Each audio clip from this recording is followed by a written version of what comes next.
क्या हाल चाल है आप लोगों के? अरे भाई, हाल चाल कैसे है आप लोगों के? बड़े मुंह फुलाकर बैठे हुए हो, क्या बात है?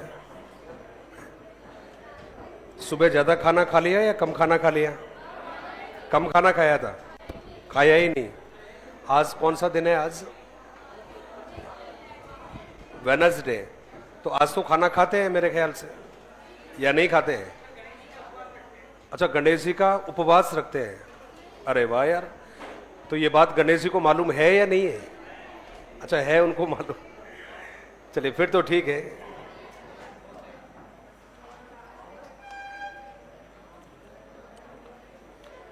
और क्लास को स्टार्ट करने से पहले, चाहे आप 1 मिनट ले लो, चाहे 2 मिनट ले लो, चाहे 1 सेकंड ले लो, आप लोग सबसे पहले रिलैक्स होकर बैठ जाइए। इससे पहले कौन सी क्लास हुई, कितना ब्रेक गया, उससे बाहर आ जाइए, क्योंकि इस सब्जेक्ट को पढ़ने के लिए आपको ज़्यादा से ज़्यादा जोर लगाने की ज़रूरत नहीं है। केवल रिलैक्स होकर बैठकर सुनने की ज़रूरत है। और जब तक आप ध्यान से नहीं सुनोगे तब तक मज़ा आने वाला नहीं है। इसलिए जल्दी से क्लास में एक्टिव हो जाइए और बातों को सुनना स्टार्ट करिएगा। आगमन विधि को लेकर मैंने बात की थी आपसे लास्ट क्लास में, और आपको अच्छे से मालूम है आगमन विधि के जो सूत्र होते हैं, उन सूत्रों को लेकर आप लोगों ने बातें स्टार्ट की थी। 2-3 नाम मैंने बताए थे आप लोगों को। उसमें जो पहला जो नाम था वो आप सभी को मालूम है। मैंने कहा था कि भाई सबसे पहले उदाहरण देना जरूरी है, और जब उदाहरण दिए जाएंगे उनके आधार पर बच्चा खुद नियम खोज लेगा। ये हमने बात की थी आप लोगों से। दूसरा मैंने कहा था कि जो उदाहरण होते हैं ये जाने पहचाने होते हैं, और जो नियम होते हैं ये बच्चों को बताते हैं, बच्चा उनसे परिचित नहीं होता है, इसलिए बात बन जाती है ज्ञात से अज्ञात की तरफ। उसके बाद में हमने कहा कि भाई जो उदाहरण होते हैं ये विशिष्ट होते हैं, और जो नियम होते हैं ये सामान्य होते हैं। इसलिए आपका सूत्र बन गया था विशिष्ट से सामान्य की तरफ। उसके बाद में फिर आपने अगला सूत्र बताया था कि जो उदाहरण होते हैं इनको देखा जा सकता है, दिखाया जा सकता है, इसलिए इनका एक स्वरूप होता है, इसलिए इनको आपने नाम दिया था स्थूल कहा था।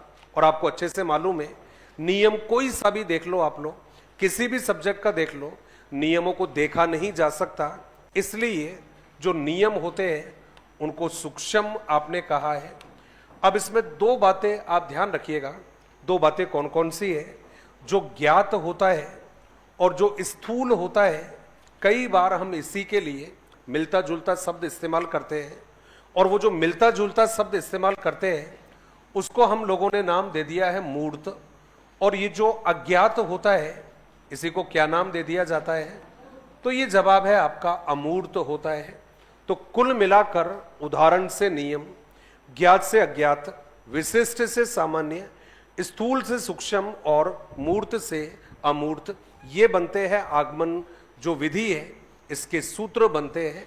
मेनली आज तक का रिकॉर्ड है, आप पेपर उठाकर चेक कर लीजिएगा। सबसे ज्यादा यदि कोई पूछा गया है तो वो जो पूछा गया है या तो रहेगा आपका ज्ञात से अज्ञात वाला, और इससे भी ज्यादा जो पूछा गया है वो पूछा गया है आपका विशिष्ट से सामान्य वाला। उदाहरण से नियम आता जरूर है, इंपॉर्टेंट इसलिए नहीं है क्योंकि जब भी उदाहरण पूछा जाएगा तो विधि कौन सी आती है? आगमन विधि। तो इसलिए इंपॉर्टेंट होते हुए भी ये उदाहरण से नियम नहीं पूछते, बल्कि कौन से ज्यादा पूछते हैं? ज्ञात से अज्ञात वाला, और दूसरा जवाब है आपका विशिष्ट से सामान्य। कल हम लोगों ने ये वाला लिख लिया था, बस ये नाम एक लिखना बाकी है। तो आपने जो लिखा था उसमें अगला नाम लिख दीजिएगा, और वो रहेगा आपका मूर्त से अमूर्त की ओर। अगला जो सूत्र था आपका, कल यहां तक लिख लिए थे आप लोगों ने, स्थूल से सूक्ष्म वाला लिख लिया था।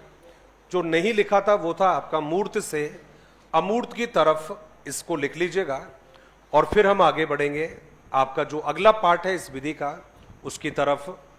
पहला हो गया है उदाहरण से नियम, ज्ञात से अज्ञात, विशिष्ट से सामान्य, स्थूल से सूक्ष्म और मूर्त से अमूर्त की तरफ। ये आपने नहीं लिखा था कल, यहां तक आप लोगों ने लिख लिया था, स्थूल से सूक्ष्म तक। आगे जो जवाब है उसमें एक लाइन आपको ऐड करनी है हेडिंग बनाकर, और वो हेडिंग रहेगा आपका आगमन विधि के भेद या आगमन विधि के प्रकार। अगला हेडिंग रहेगा आगमन विधि के भेद या आगमन विधि के प्रकार। आगमन विधि के भेद और आगमन विधि के प्रकार। बड़ा ही इंपॉर्टेंट जवाब है ये कि भाई हम आगमन विधि को कितने भागों में बांट सकते हैं। आगमन जो विधि है इसके रूप कितने होते हैं, बड़ा इंपॉर्टेंट ये प्रश्न बनता है। जब आपसे पूछेंगे कि आगमन जो विधि है इसके रूप कितने होते हैं, इसके भेद कितने होते हैं, सिंपली जवाब है दो भागों में हम इसको बांट सकते हैं। आगमन विधि के दो भेद होते हैं, दो प्रकार होते हैं, लेकिन प्रकार जो दो है वो कौन कौन से होते हैं ध्यान रखिएगा। एक का नाम होता है प्रयोग और दूसरे का नाम होता है सहयोग। मैं रिपीट कर रहा हूं, आपसे पूछेगा कि आगमन विधि के रूप कितने होते हैं, दो होते हैं। आगमन विधि के भेद कितने होते हैं, दो होते हैं। आगमन विधि के प्रकार दो होते हैं, दो कौन से हैं, पहले का नाम है प्रयोग और दूसरे का नाम है सहयोग। हिंदी की टीचिंग मेथड पढ़ लिए है, गर्दन हिल गई काफी लोगों की। इसका मतलब है आपने टीचिंग मेथड काफी हद तक पढ़े हुए हैं आप लोगों ने, ठीक है। तो जो चीज रिपीट होती हो यहां पर आपको लगता है कि ये पहले पढ़ लिया है, इसको पढ़ना जरूरी नहीं है, क्योंकि काफी सारी चीजें कॉमन आएगी। कॉमन का मतलब है कुछ विधियां हिंदी में भी आती है, इसमें भी आएगी, इंग्लिश में भी आएगी। मूल्यांकन हिंदी में भी आया है, इसमें भी आएगा। सहायक सामग्रियां उधर भी आई है, इधर भी आई है। तो निदान और उपचार उधर भी आया है, निदान और उपचार इधर भी आया है। क्या कह रहे थे, कुछ कहा किसी ने, कुछ कहा किसी ने भी? अरे यार किसी ने कहा है तो बोल दो हाँ कहा है, नहीं कहा है तो मना कर दो ताकि टाइम तो वेस्ट नहीं होगा ना। फिर नहीं कहा, चलिए। तो जो टॉपिक इसको कहते हैं जबरदस्ती ना कहलवाना। बेचारे ने किसी ने कुछ कहा भी होगा ना तो भी उसकी आवाज को जबरदस्ती दबा दिया है। तो कोई भी टॉपिक आपको लगता है कि पहले पढ़ लिया है और इसको दोबारा से पढ़ने की आवश्यकता नहीं है, आप मुझे मना कर देना, उसको मैं स्किप कर दूंगा। ये चीजें मैं इसलिए बताता हूं क्योंकि इनको हर कोई पढ़ाता नहीं है, इसलिए। वरना मैं चाहता तो छोड़ देता इनको भी, मैं कह देता कि यार पढ़ लिया होगा आप लोगों ने, और आप में से मैक्सिमम लोग गर्दन भी हिला देते, बोला हाँ ये तो पढ़ लिया है। बाद में आप देखते हो अरे यार ये तो पढ़ा ही नहीं है। इसलिए जो चीजें पढ़ी हुई है वहां बोल देना सर पढ़ लिया है, जो चीजें नहीं पढ़ी है भले ही मैं कह रहा हूं आप लोगों से कि पढ़ लिया होगा तब आप मना भी कर देना। आगमन विधि के दो भेद है, प्रयोग सहयोग। इतना ध्यान रखना जो प्रयोग है वही आगमन है, मतलब आगमन का जो रूप है वो दूसरा रूप क्या कहलाता है, तो जवाब दिया है प्रयोग। तो आपने कहा सर कैसे, आगमन प्रयोग कैसे है और प्रयोग आगमन कैसे है? इसका कारण है क्योंकि प्रयोग जो है उसमें भी और आगमन में भी दो काम बिल्कुल एक जैसे किए जाते हैं। और दो काम कौन से रहेंगे, इसमें सबसे पहले बच्चों को उदाहरण देते हैं। उदाहरण के बाद में बच्चा उनका निरीक्षण करेगा या उनका अवलोकन करेगा। उसके बाद में बच्चा सामान्यीकरण करेगा और सामान्यीकरण करने के बाद में चाहे आप नियम लिख देना, चाहे आप सिद्धांत लिख देना, चाहे आप परीक्षण लिख देना, ये दोनों ही काम बच्चा कहां पर करता है, प्रयोग में भी करता है, आगमन में भी करता है। यही कारण है प्रयोग को आगमन विधि का ही व्यावहारिक रूप कहा जाता है। लेकिन जो दूसरा नाम है सहयोग, ये अलग तरीका है। ये अलग तरीका कैसे हुआ कि जब टीचर क्लास में बच्चों को आगमन विधि के द्वारा पढ़ाता है तो एक तरीका तो ये है कि पहले वो उदाहरण बच्चों को दे दे। उदाहरण देने के बाद में बच्चा उनका निरीक्षण कर लेगा, सामान्यीकरण कर लेगा और नियम खोज लेगा। और दूसरा तरीका यह है कि टीचर क्लास में बच्चों को पढ़ाएगा और पढ़ाते समय मतलब शिक्षण के दौरान, जैसे मैं अभी पढ़ा रहा हूं आपको, तो कहते हैं कि सब शिक्षण के दौरान जो उदाहरण आते हैं उन उदाहरणों का स्पष्टीकरण टीचर स्वयं करता है।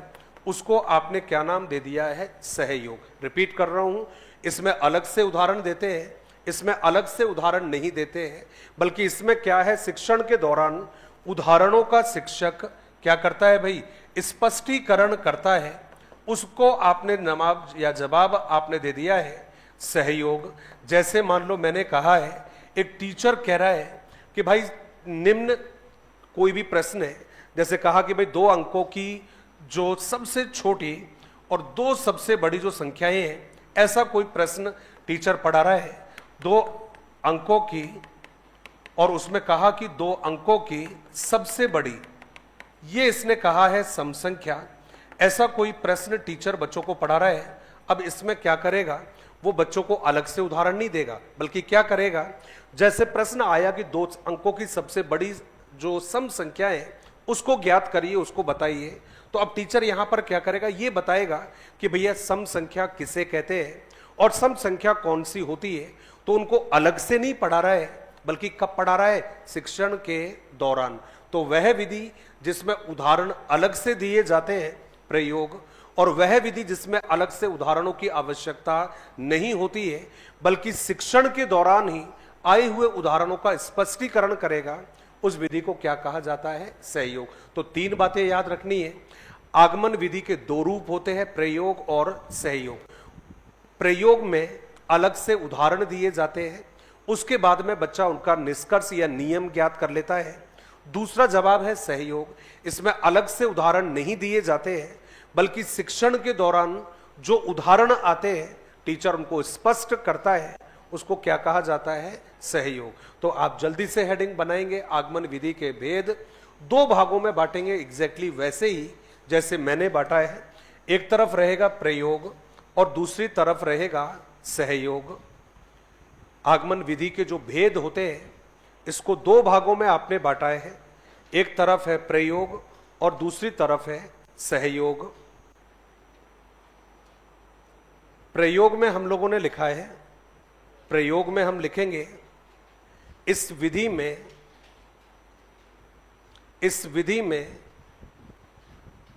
प्रयोग में हम लिख रहे हैं, इस विधि में अलग से उदाहरण प्रस्तुत करते हैं, अलग से उदाहरण प्रस्तुत करते हैं, जिनके आधार पर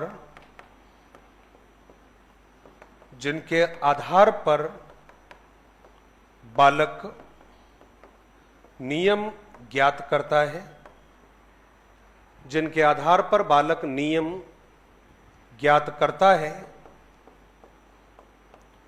जिनके आधार पर बालक नियम ज्ञात करता है। इसलिए यह आगमन का प्रतिरूप है, इसलिए यह आगमन का प्रतिरूप है। यह आपका जवाब है, इसलिए यह आगमन का प्रतिरूप है। यह हमने जवाब दिया है। मैं रिपीट कर देता हूं पूरी लाइन को कि भाई प्रयोग में अलग से उदाहरण प्रस्तुत करते हैं, जिनके आधार पर बालक नियम ज्ञात करता है, इसलिए यह आगमन का प्रतिरूप है, मतलब उसी का रूप है ये। कौन से वाला, प्रयोग। दूसरा रहेगा सहयोग, और सहयोग में हम लिखेंगे इसमें शिक्षण के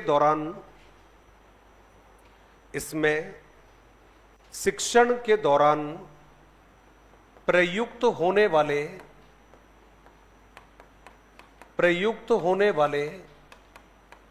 उदाहरणों का, शिक्षण के दौरान प्रयुक्त होने वाले उदाहरणों का शिक्षक स्पष्टीकरण करता है। शिक्षण के दौरान प्रयुक्त होने वाले उदाहरणों का शिक्षक स्पष्टीकरण करता है। रिपीट कर रहा हूं पूरी लाइन को। शिक्षण के दौरान प्रयुक्त होने वाले उदाहरणों का शिक्षक स्पष्टीकरण करता है। उसे क्या नाम दिया है आपने, सहयोग। अब याद करना है, मेरी आदत है क्लास में याद करवाने की, थोड़ा सा समय कई बार ज्यादा लगता है इन वजह से। आगमन विधि के भेद 2 होते हैं, प्रयोग और सहयोग। प्रयोग में उदाहरण अलग से देते हैं, फिर नियम निकाले जाते हैं। सहयोग में अलग से उदाहरण नहीं दिए जाते हैं, टीचर पढ़ाते समय कोई भी उदाहरण आता है उसकी व्याख्या खुद कर देता है, उसको कहा जाता है सहयोग। तो ये तो रहा भेद वाला मामला हो गया है। अब यहां से कई बार जो प्रश्न आता है एक, और उस प्रश्न की लैंग्वेज केवल यही रहती है कि भाई आगमन विधि के बारे में सबसे प्रचलित ये प्रश्न रहते हैं, इस तरह के सीटेट में पूछे जाते हैं। कह रहे कि भाई आगमन विधि के बारे में या तो पूछेगा आपसे असत्य कथन, बड़ा इंपॉर्टेंट बनता है ये, कि आगमन विधि के बारे में कौन सा कथन है जो असत्य है, उसकी पहचान करिए। अभी जो असत्य या सत्य वाले जो प्रश्न होते हैं, याद रखना कंप्लीट विधि के बारे में पूछे जाएंगे। जैसे कि एक आपको कोई सूत्र दे देगा, दूसरा आपको उसकी प्रक्रिया के तत्व दे देगा, तीसरे में हो सकता है उसके भेद को दे देगा, हो सकता है चौथे में कोई गुण दे देगा, और यह भी मुमकिन है कि जो पांचवा है उसमें कोई अवगुण भी दे सकता है। तो कंप्लीट विधि को जब टेस्ट करेगा तब वो आपको क्या देगा, पूरी विधि को आपको प्रश्न के रूप में देगा। अब हमने कहा कि भाई यहां से प्रश्न कैसे बनेगा, तो पहला जवाब तो वो यही चाहेगा कि वो आपसे पूछे कि जो आगमन विधि है, इस आगमन विधि के गुण कौन से होते हैं। अब आपने कहा कि भाई आगमन जो विधि है इसके गुण कौन से होंगे, तो कोई एक गुण तो है नहीं, बहुत सारे इसके गुण होते हैं, बहुत सारे इसके अवगुण होते हैं। अब गुणों में जो पहला गुण आपको बताना है, सबसे पहला जो विशेषता है इसकी, उसमें सबसे पहले यही जवाब देना है कि भाई यह एक बालक केंद्रित विधि है। अब इसको हमेशा ध्यान रख लेना कि जो विधि बालक केंद्रित होगी वो विधि मनोवैज्ञानिक होगी, और जो विधि मनोवैज्ञानिक होगी वो विधि बालक केंद्रित होगी। दूसरा जवाब हमेशा याद रखना, ये बार बार लिखवाने की चीजें नहीं है। जो विधि बालक केंद्रित होगी मनोवैज्ञानिक है, और जो विधि मनोवैज्ञानिक है उस विधि में बालक स्वतंत्र रहेगा, उस विधि में बालक को करके सीखने के अनुभव मिलेंगे, मतलब बालक एक्टिव रहेगा। और जहां पर बालक क्रियाशील रहेगा उस विधि से बालक जितना भी सीखेगा वो सारा का सारा जो ज्ञान है वो लगभग उसका स्थायी रहेगा। इसलिए कुछ पॉइंट बड़े क्लियर होते हैं। जैसे जो विधि बालक केंद्रित है उस विधि को मनोवैज्ञानिक कहेंगे। इस विधि में बालक क्रियाशील रहेगा, बालक करके सीखेगा, और अर्जित ज्ञान कैसा रहेगा, स्थायी रहेगा। ये कुछ पॉइंट है जो बार बार रहेंगे, इसलिए मैं एक ही बार लिखूंगा, इन पॉइंटों को बार बार नहीं लिखूंगा क्योंकि अननेसेसरी चीजें नहीं लिखनी कॉपी में। पहला जवाब है यह एक बालक केंद्रित, और इसी के साथ में मैंने दूसरा भी जवाब लिख दिया है, और वो दूसरा जवाब लिखा है कि साहब मनोवैज्ञानिक विधि है। ये आपका पहला जवाब है, पहला गुण हो गया है कि यह विधि बालक केंद्रित और दूसरा क्या, मनोवैज्ञानिक विधि है। ये आपका जवाब हो गया है। इसका मतलब है बालक को प्रमुखता है इस विधि में, बालक एक्टिव रहता है इस विधि में, और बालक इस विधि में करके सीखता है। ये पहला जवाब हो गया है। आपका मन करे तो आप लिख सकते हो मेरे साथ साथ, उससे क्या होगा, आपको नींद नहीं आएगी, वरना फिर, है ना भाई। अभी मैं तो क्या कर रहा हूं, जोर लगा रहा हूं, मैं इधर लिख भी रहा हूं, आप आराम से बैठे हो, बोला जो हुक्म है ना, बोला कर बेटा, तेरे कार्यक्रम को दिखाते रहे तू आराम से, हमें तो बता देना कब लिखना है, तब हम लिखना स्टार्ट करेंगे। तो जो कंप्लीट पॉइंट आ जाए उसको साथ में लिख सकते हो, नींद बच जाती है उससे। तो विधि के गुण में पहला गुण कौन सा हो गया, पहला गुण है यह एक बालक केंद्रित, और बालक केंद्रित के साथ में हमने लिखा है यह, आपने कहा कि दार्शनिक क्या होता है। भाई दार्शनिक का मतलब होता है जो दर्शन देता है। दर्शन का मतलब वो नहीं जो दिखाई देता है, दर्शन का मतलब होता है जो अपने विचार देता है, अपने सिद्धांत देता है, उसको कहा जाता है दार्शनिक। तो पहला हो गया यह एक बालक केंद्रित या मनोवैज्ञानिक विधि है। देखो भाई, मैं एक बात तो जरूर कहूंगा इस चिट्ठी के बारे में। अच्छा, आपने नाम भी लिखकर काट दिया था क्या फिर? बहुत चालाकी से बेटा ने नाम लिखा है फिर काटा है। देखो, आप जैसा कहोगे वैसा करवा दूंगा। कॉमन टॉपिक जो मूल्यांकन है वो सभी में कॉमन है, वो तो कोई दिक्कत नहीं है। मूल्यांकन और निदान उपचार तो सभी में कॉमन है ये। और वैसे भी आपने जब हिंदी पढ़ा है तो आपने पढ़ लिया होगा मेरे ख्याल से। तो मुझे तो खुशी ये होती है कि आप ये कहते हैं कि सर मूल्यांकन हमने पढ़ लिया है, इसको मत पढ़ाना आप, तो ज़्यादा अच्छा लगता है मेरे को। दूसरा जवाब है शिक्षण विधियाँ कॉमन नहीं है, मतलब जो सहायक सामग्री वाला मामला है वो कॉमन नहीं है, अलग अलग है। क्योंकि सभी सब्जेक्टों की जो सहायक सामग्री है वो अलग होती है और केवल मैथ की अलग होती है। तो मैथ की सहायक सामग्री को मैं सबके साथ मिक्स नहीं करूंगा, कॉमन पार्ट एक साथ पढ़ा दूंगा। लेकिन जो गणित की सामग्री है वो केवल कहां पर पढ़ाऊंगा, गणित में। उसका कारण है कुछ ऐसे नाम हैं जो बार बार आपकी परीक्षाओं में पूछे जा रहे हैं। मैंने बताया भी था शायद आपको पहली क्लास में, जिनमें नाम बताया था मैंने, अबेकस का नाम बताया था मैंने आप लोगों को।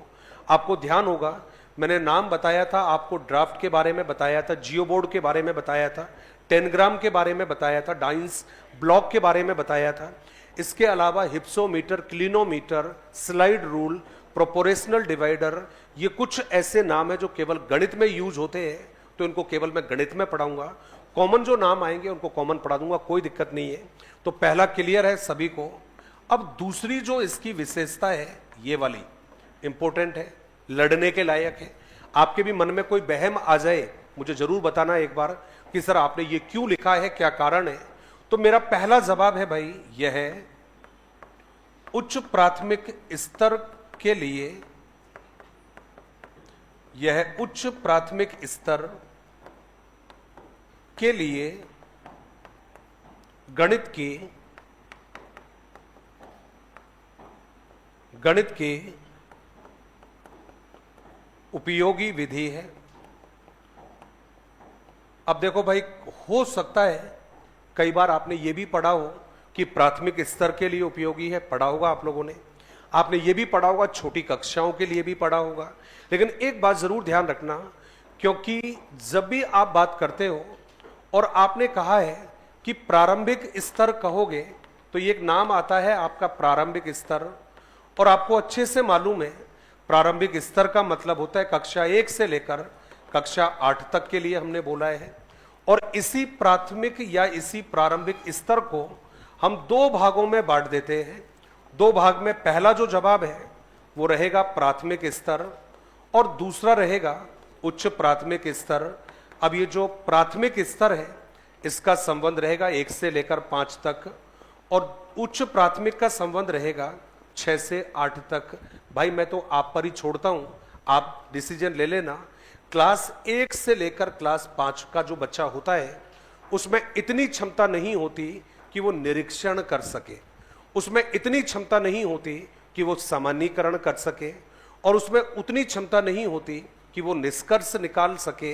ये काम कौन सा बच्चा करता है? उच्च प्राथमिक। और भाई कौन सी बात कर रहे हो, किसी के मन में बहस या बहम आ रहा हो, इतना ध्यान रखना यार, पहली से 5वीं तक के जो बच्चे होते हैं उनकी तो किताबें भी माँ बाप उनके बैग में जमाते हैं, उनकी में जूते भी उनके माँ बाप ही बांधते हैं, उनके कपड़े भी उनको वही पहनाते हैं, कपड़े भी उनका वही चेंज करते हैं।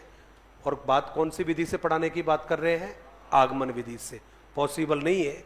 इसलिए कौन से लेवल के बच्चों के लिए उपयोगी है? उच्च प्राथमिक। उच्च प्राथमिक का मतलब हो गया 6 to 8 के बच्चों के लिए। आपके 1 से 5वीं के बच्चों के लिए उपयोगी नहीं है। मन में प्रश्न आ रहा हो किसी के कि सर फिर 1 से 5 में क्या करेंगे? पढ़ाओ ना भाई, खेल विधि के माध्यम से। किसके माध्यम से? खेल विधि के माध्यम से पढ़ाइए। आजकल तो काउंटिंग के भी खेल आते हैं, काउंटिंग सिखाने के भी खेल आते हैं। आजकल तो आपको मालूम है बहुत सारे तरह की पहेलियां आती है, तो पहेली खेल के माध्यम से, खेलों के माध्यम से हम बच्चों को सिखाते हैं। कौन से लेवल पर? 1 से 5 के लिए। लेकिन 6 से 8 में हम किसका प्रयोग करेंगे? तो जवाब दिया आप लोगों ने, जी हां, आगमन विधि का। थर्ड जो जवाब है उसमें ध्यान रखेंगे। कहते साहब इस विधि में, ये थर्ड इसकी क्वालिटी है, इस विधि में बालकों को, पहला जवाब दिया है निरीक्षण, दूसरा जवाब दिया है आपने सामान्यीकरण,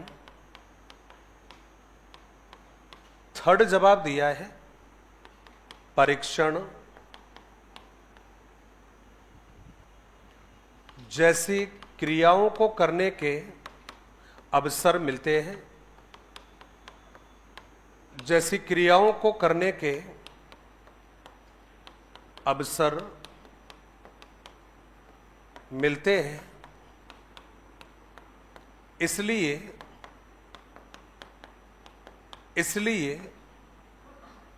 बालकों में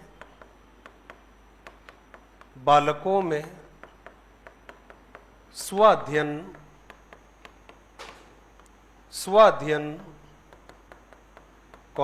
आत्मविश्वास जैसे गुणों का विकास होता है। 100% याद रखना इस बात को कि आगमन जो विधि है उस विधि में बालक खुद काम करता है। खुद जो बच्चा होगा वो निरीक्षण करेगा, खुद जो बच्चा है वो सामान्यीकरण करेगा, अंतर क्या है, भेद क्या है, तुलना क्या है, उसको बच्चा खुद ज्ञात करेगा और लास्ट में निष्कर्ष भी कौन निकालेगा? बालक ही निकालेगा। इसलिए एक तरफ स्वाध्ययन और दूसरी तरफ बालकों का आत्मविश्वास बढ़ेगा। कोई शब्द नहीं दिख रहा है, दोबारा मैं बता देता हूं एक बार। मैंने शब्द जो लिखे हैं उसमें मैंने पहला लिखा है कि बालकों को निरीक्षण, सामान्यीकरण, परीक्षण जैसी क्रियाओं को करने के अवसर मिलते हैं। इसलिए बालकों में एक तरफ आपने लिखा है स्वाध्ययन, सेल्फ स्टडी एवं आत्मविश्वास जैसे गुणों का विकास होता है, ये आपने जवाब दिया है। थर्ड जो जवाब है इसका, मैं समझता हूं कि आज तक जितनी भी परीक्षाएं हुई है उसमें से 2 पॉइंट ऐसे हैं जो बार बार पूछे जाते रहे हैं। अब ये बार बार पूछे जाने वाले जो 2 जवाब है इस विधि के बारे में वो कौन से हैं? तो पहला जवाब लिखिएगा, सुन लो पहले। मानसिक विकास के लिए बड़ी कमाल की विधि है ये। मैं रिपीट कर रहा हूं, जो हमारी प्रारंभिक कक्षा होती है, उच्च प्राथमिक स्तर की जो कक्षाएं होती है, जिनको प्राय हम छोटी कक्षा भी कई बार कहते सब छोटी कक्षाओं के लिए बच्चों के मानसिक विकास के लिए बड़ी कमाल की विधि है, क्योंकि इस विधि के द्वारा बालकों की मानसिक शक्तियों का विकास होता है। कैसे होगा भाई? निरीक्षण करने के लिए किसको यूज करोगे? बुद्धि को यूज करोगे। आपको सामान्यीकरण करना है, अंतर करना है, भेद करना है, तुलना करना है, किसका प्रयोग करोगे? बुद्धि का प्रयोग करोगे। और भाई यदि आपको निष्कर्ष निकालना है तो भी किसका प्रयोग करोगे? बुद्धि का ही प्रयोग करोगे। तो हमने जवाब दिया है अगले वाला, कहते हैं साहब यह विधि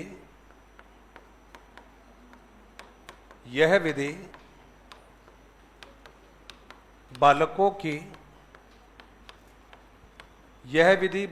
की बौद्धिक क्षमताओं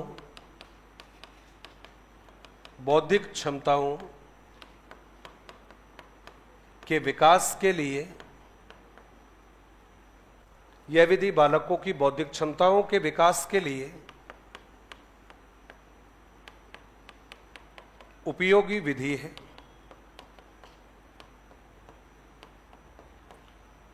यह विधि बालकों की बौद्धिक क्षमताओं के विकास के लिए उपयोगी विधि है, मतलब बच्चों की जो बुद्धि है उसका ये विधि विकास करती है। ये आपका जवाब रहेगा।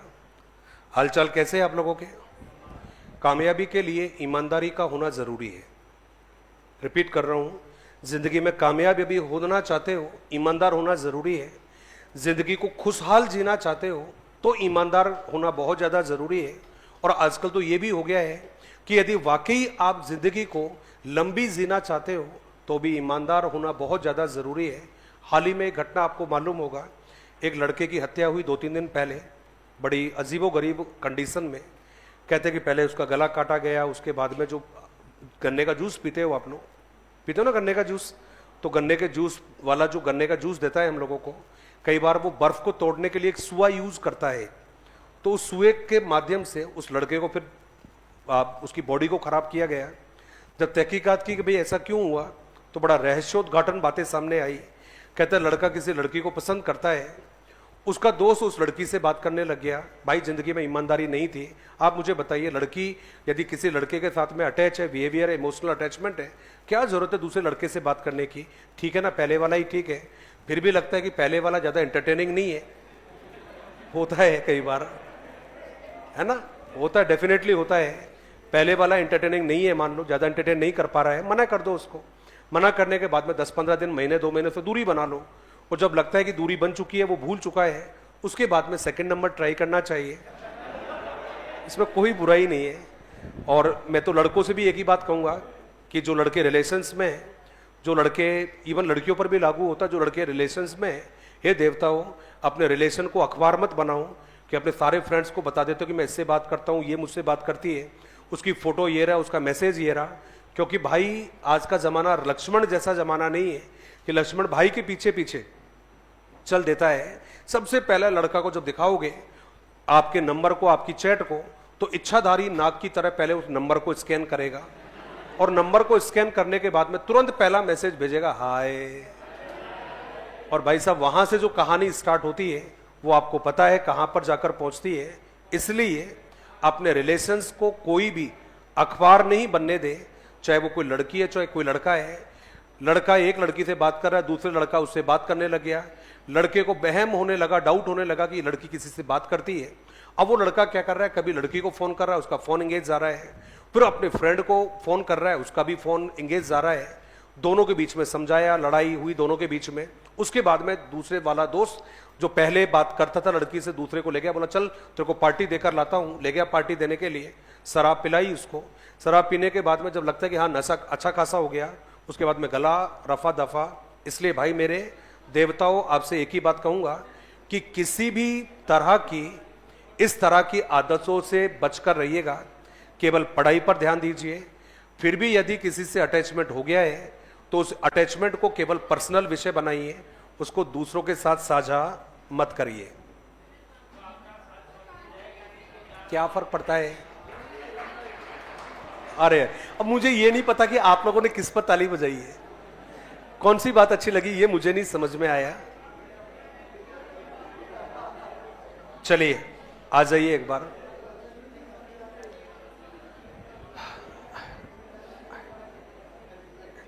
सफलता के लिए ईमानदारी के साथ साथ साहस का होना भी जरूरी है। किसका होना जरूरी है? साहस का होना जरूरी है। आप लोगों ने ये लक्ष्य तो बना लिया कि मुझे कामयाब होना है, लेकिन कामयाबी के लिए ईमानदार भी होना पड़ेगा, क्योंकि मेहनत करना जरूरी है। और मेहनत करने के लिए ईमानदार जितना जरूरी है उतना ही जरूरी है जिंदगी में साहसी बनना, क्योंकि साहसी बनोगे तभी तो आप लिमिटेशंस को तोड़ोगे। 6 घंटे की लिमिट को तोड़ोगे, 8 घंटे पढ़ोगे, 8 घंटे की लिमिट को तोड़ोगे, 9 घंटे पढ़ोगे। तो जिंदगी में ईमानदार होना, साहसी होना बहुत ज्यादा जरूरी है, बात नहीं बनती इसके बिना। अगला जो जवाब है, जो मैं कहता हूं कि मेरे ख्याल से कई दफा पूछा गया है और अमूमन मैंने लोगों को इस वाले प्रश्न को लेकर दुखी होते हुए देखा है। और दुखी क्या है जरा पहले ध्यान से सुनना, उसके बाद में नोट करना। कहते हैं साहब यह है, अब यहां एक शब्द लिखा है हमने प्रारंभिक। अब प्रारंभिक का मतलब हो गया है कि आप चाहो तो इसको 1 to 8 में इस वाले काम के लिए लागू कर सकते हो। क्या बात है? यह प्रारंभिक स्तर पर खोज की प्रमुख विधि है। इसका मतलब हुआ कि जो छोटी कक्षाएं हैं हमारी, हम यदि चाहते हैं कि बालकों में खोज करने की क्षमता विकसित हो, तो वहां आप कौन सी विधि काम में ले सकते हो? तो जवाब है आगमन विधि। अब आपने कहा सर इसमें खोज कहां पर हुई? अरे खोज हुई तो थी, बालक को नियम मालूम नहीं थे, बालक ने क्या किया है? नियमों की खोज की है। बालक को निष्कर्ष मालूम नहीं थे, बालक ने क्या निकाले थे? निष्कर्ष निकाले थे। इसलिए यह खोज करने की बड़ी अच्छी विधि है। ये आपने जवाब दिया, इंपॉर्टेंट है, एग्जाम में आया हुआ है, तो आप भी यहां पर इंपॉर्टेंट ही मेंशन करेंगे कि साहब यह प्रारंभिक स्तर पर खोज की प्रमुख विधि है, बच्चों में खोज करने की आदतों का विकास करती है। शायद लिख लिया आप लोगों ने, ये नहीं लिखा है? लिख लिया है? जल्दी से एक बार लिख लो, फिर आगे बढ़ेंगे। और क्या लिखा हम लोगों ने? यह प्रारंभिक स्तर पर खोज की प्रमुख विधि है। खोज शब्द को चाहो तो अंडरलाइन कर देना, क्योंकि एग्जाम में आने लायक प्रश्न है ये कि सब कौन सी जो विधि है वो खोज की प्रमुख विधि है। तो आपने जवाब दिया कि आगमन विधि आपका जवाब रहेगा।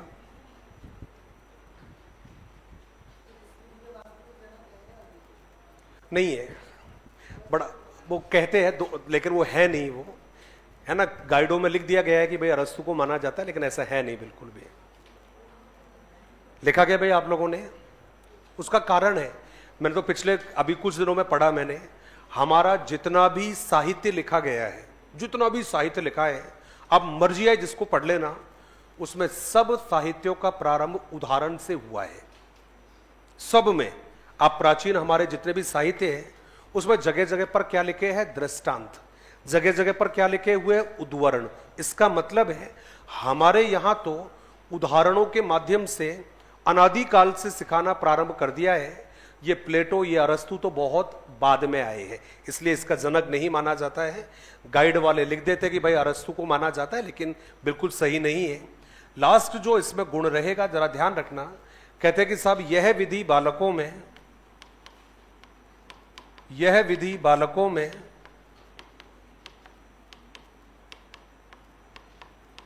वैज्ञानिक अभिवृत्ति, यह विधि बालकों में वैज्ञानिक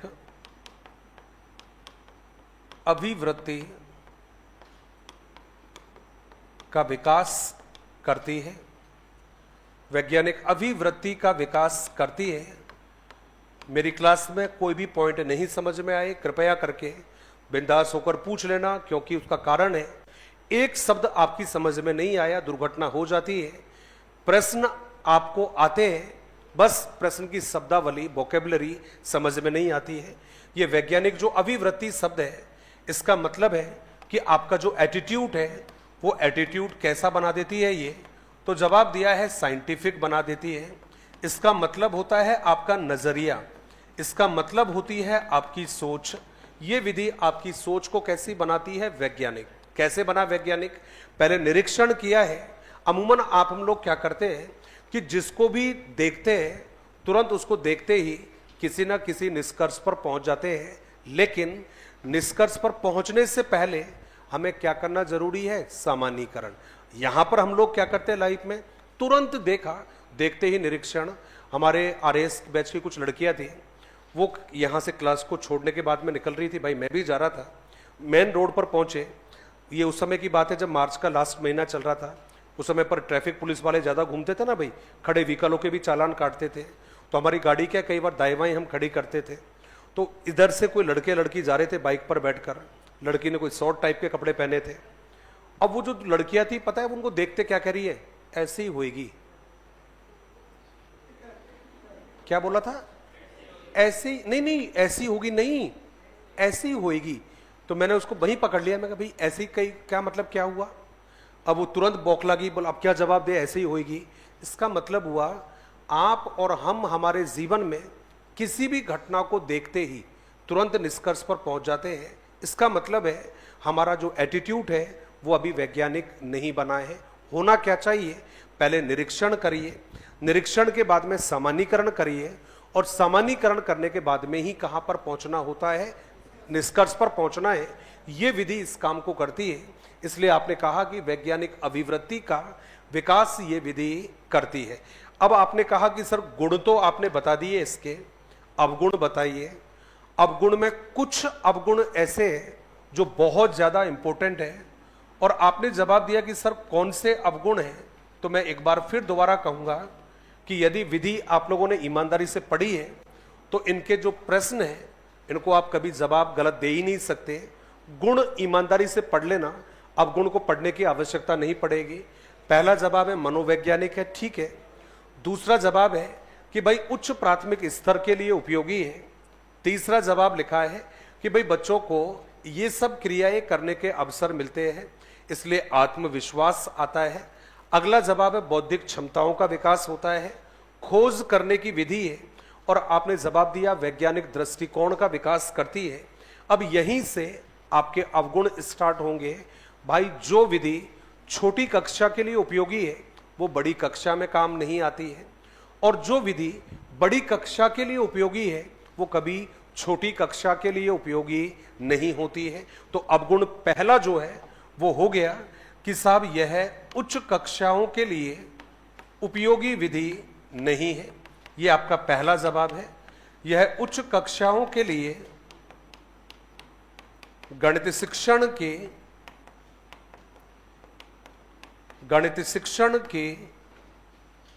उपयोगी विधि नहीं है। यह आपका पहला जवाब है। तो पहला जवाब हमें ध्यान रखना है कि भाई यह उच्च कक्षाओं के लिए गणित शिक्षण की उपयोगी विधि है। यह फर्स्ट जवाब है। दूसरा जवाब रहेगा जो कि इंपॉर्टेंट भी है काफी, और इसका जवाब मैं आपसे पूछूंगा कि कैसे। मैं लिख रहा हूं इसका अवगुण, एक्सप्लेन आप करोगे इसे। कहते साहब इस विधि की प्रक्रिया लंबी है, इस विधि की प्रक्रिया लंबी होती है, इसलिए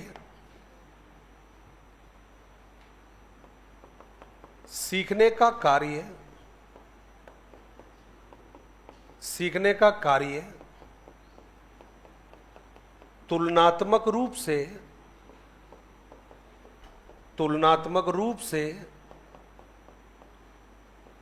धीमी गति से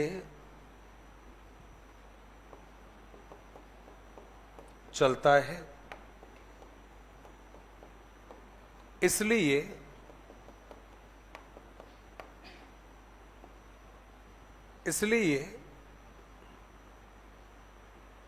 पाठ्यक्रम को समय पर पूर्ण कराने की दृष्टि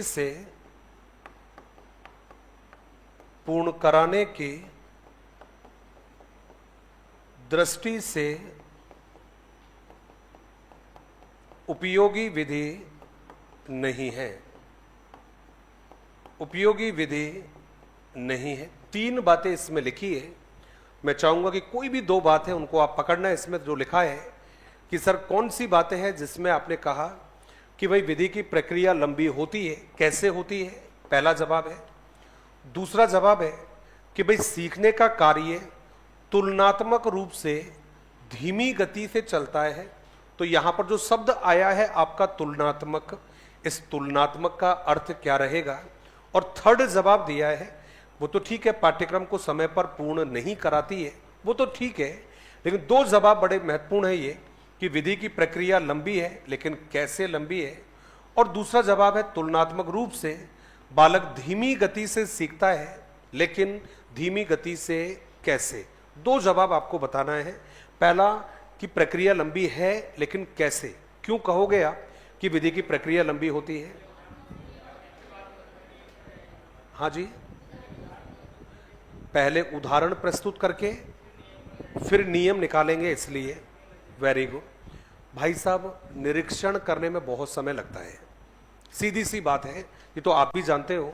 निरीक्षण करने में बहुत सारा समय लगता है और निरीक्षण करने के बाद में फिर सामान्यीकरण में समय लगता है और सामान्यीकरण करने के बाद में निष्कर्ष तक पहुंचने में बहुत सारा समय लगता है। तीनों क्रिया ऐसी है जिसमें समय ज्यादा लगेगा। इसलिए पहली बात तो बिल्कुल क्लियर है कि विधि की प्रक्रिया लंबी होती है, ठीक है। दूसरा जवाब है तुलनात्मक रूप से धीमी गति से चलता है सीखने का कार्य।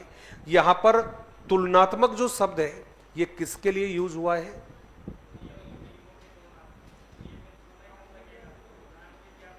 हाँ लक्ष्मी, आप बताइए। तो चुप क्यों हो गए थे धीरे से बोलने के बाद में, है ना। क्या विश्वास नहीं था या आपको लग रहा था कि सर ने सुना नहीं इसलिए, क्या कारण था दोनों में से। जवाब जब दोगे ना भाई, अपना जवाब जब तक सामने वाले के सामने नहीं पहुंच जाए तब तक अपने को चैन से बैठना नहीं है। यहां तो काम चल जाएगा, कोई दिक्कत नहीं है, कोई बात नहीं, मत चलना। यहां पर पहले स्कूल में नौकरी लगोगे तो हेडमास्टर के कान तक बात पहुंचानी पड़ेगी। हेडमास्टर के कान तक बात नहीं पहुंच रही है, काफी प्रयास किए, उसके बाद में आपको मेहनत करनी पड़ेगी पीईओ के कान तक पहुंचाने में। और पीईओ जिसको आप शॉर्ट में पीओ कहते हो, पीओ के कान तक बात नहीं पहुंचेगी तो जिसको सीबीईओ कहते हो, जिसको आप चाहो तो बीओ कह सकते हो, उसके कान तक बात पहुंचानी पड़ेगी। और वहां पर भी कान नहीं पहुंची तो सीडीईओ डीओ जिसको कह रहे हो वहां पहुंचानी पड़ेगी। और वहां पर भी बात नहीं बनी तो बात पहुंचानी पड़ेगी जेडी, है ना भाई। तो आप सोचो जरा, अभी से आवाज को धीमी रखोगे कैसे काम चलेगा। टीचर की आवाज कैसी होनी चाहिए, बुलंद होनी चाहिए, विश्वास होना चाहिए। मैंने कहा है, जवाब ठीक है। आगमन की तुलना होती है निगमन के साथ और विश्लेषण की तुलना होती है संश्लेषण। क्यों?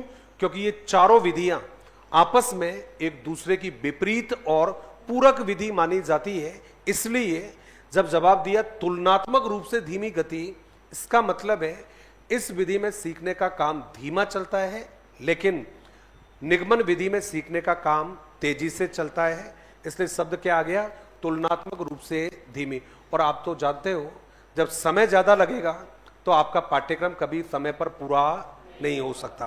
तो तीनों अवगुण एक साथ है, प्रक्रिया लंबी है, सीखने का काम स्लो चलता है, और लास्ट जवाब दे दिया कि ये जो विधि है ये पाठ्यक्रम को भी समय पर पूरा नहीं कराती है। अगला जो अवगुण है, ध्यान से सुनना पहले और फिर जवाब देना। अवगुण कहता है भाई यह विधि शिक्षकों के लिए भी, यह विधि शिक्षकों के लिए भी कठिन होती है, शिक्षकों के लिए भी कठिन होती है। अब मुझे तो आप ही से पूछना है भाई क्यों होती है कठिन, क्या कारण है इसका कि यह विधि शिक्षकों के लिए कठिन होती है, क्यों, क्या कारण है। कठिन तो है ये, टीचरों के लिए मुश्किल मानी जाती है, लेकिन मुश्किल क्यों मानी जाती है, क्या कारण रहेगा इसके पीछे, क्यों क्यों रहता है मुश्किल, कोई कारण है क्या। हाँ जी दोस्त, क्या जवाब दिया था। अरे वाह यार, वेरी गुड दोस्त, मजा आ गया है ना। जब तक जवाब ना पहुंच जाए तब तक चैन से बैठने वाला नहीं हो। वेरी गुड, मजा आ गया। सुना आप लोगों ने क्या जवाब दिया था, नहीं जवाब दिया। उदाहरणों का अभाव होता है, उदाहरणों की कमी होती है। तो पहला जवाब है कि यह विधि शिक्षकों के लिए कठिन होती है। क्यों कठिन होती है, क्योंकि विधि की पुस्तकों का अभाव होता है। यूं कह सकते हो इस विधि पर आधारित पाठ्य पुस्तकें उपलब्ध नहीं होती है, इसलिए हमारे टीचरों को उदाहरणों का चयन करने में कठिनाई होती है। एक लाइन आया था कि इस विधि पर आधारित पुस्तकों का अभाव होता है, तो प्रश्न बनता है यहां से फिर कौन सी वह विधि है जिस पर आधारित पुस्तकें उपलब्ध होगी। तो आपका जवाब रहेगा निगमन विधि। क्या जवाब रहेगा, निगमन विधि। आपकी जो किताबें लिखी जाती है इनकी रचना कौन सी विधि पर आधारित होती है, निगमन विधि पर आधारित होती है। उसका कारण है क्योंकि जितनी भी मैथ की किताबें होती है और जितनी भी आपकी ग्रामर की किताबें होती है, आपको याद होगा उसमें पहले देते हैं नियम और नियम के बाद में उदाहरण। कभी भी चेक करना, पहले नियम और नियम पर आधारित उदाहरण। इसलिए किताबें लिखी जाती है निगमन विधि के अनुरूप, आगमन के अनुरूप नहीं लिखी जाती है। इसलिए इस विधि का प्रयोग करना हमारे टीचरों के लिए कठिन माना जाता है। तो मैंने लिखा कि यह विधि शिक्षकों के लिए कठिन होती है क्योंकि विधि पर आधारित, क्योंकि विधि पर आधारित पुस्तकों का अभाव होता है, इसलिए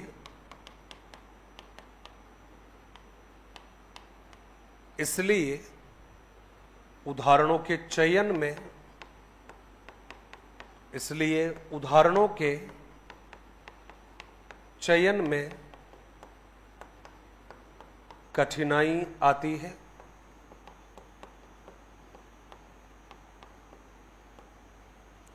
इसलिए उदाहरणों के चयन में कठिनाई आती है।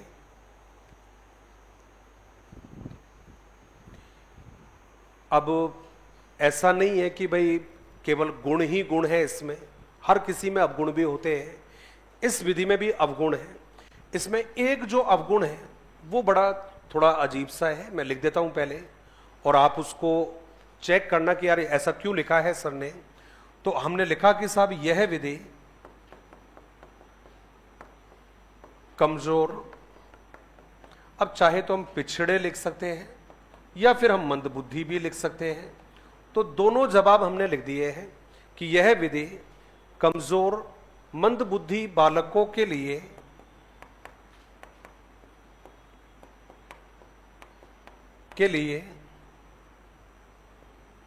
उपयोगी नहीं है। भाई क्यों नहीं है उपयोगी, क्या बताओगे कोई। हाँ जी,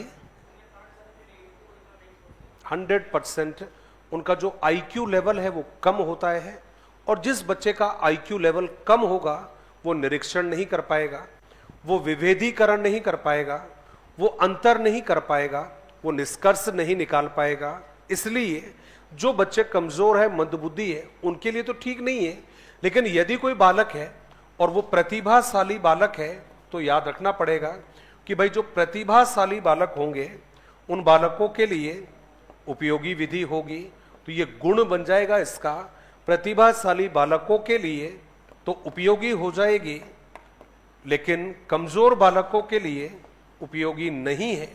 ये आपने जवाब दे दिया है। तो कमजोर और मंद बुद्धि बालकों के लिए उपयोगी है, लेकिन कौन से बच्चों के लिए उपयोगी नहीं है? कमजोर और जो मंद बुद्धि बच्चे हैं उनके लिए यह विधि उपयोगी विधि नहीं है। और लास्ट जो जवाब है वो केवल यही है, केवल मानसिक विकास करती है, अन्य क्षमताओं का विकास ये विधि नहीं करती है। क्यों? क्योंकि विधि में बच्चा केवल कौन से काम कर रहा है? केवल मानसिक काम कर रहा है, और काम करने का अवसर बच्चों को मिलता ही नहीं है। तो मैंने जवाब दिया है कि साहब यह विधि केवल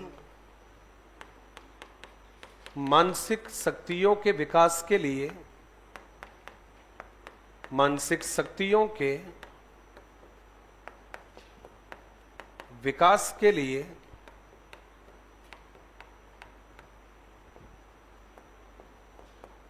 उपयोगी विधि है।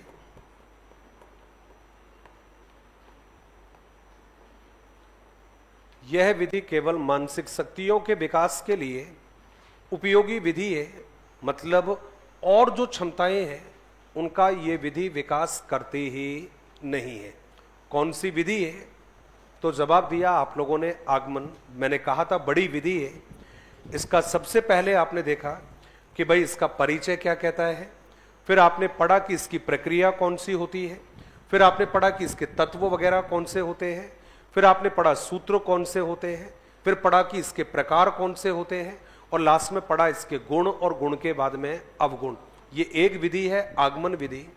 इसके बाद में दूसरी विधि आती है निगमन विधि। बड़ी कमाल की विधि है, आप कह सकते हो बड़ी सोहनी विधि है।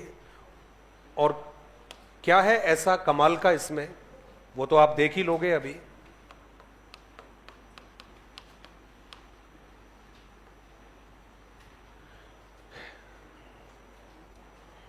विधि का नाम है निगमन विधि।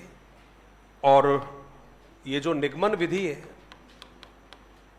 इस विधि को स्टार्ट करने से पहले एक बात जरूर बताना चाहूँगा।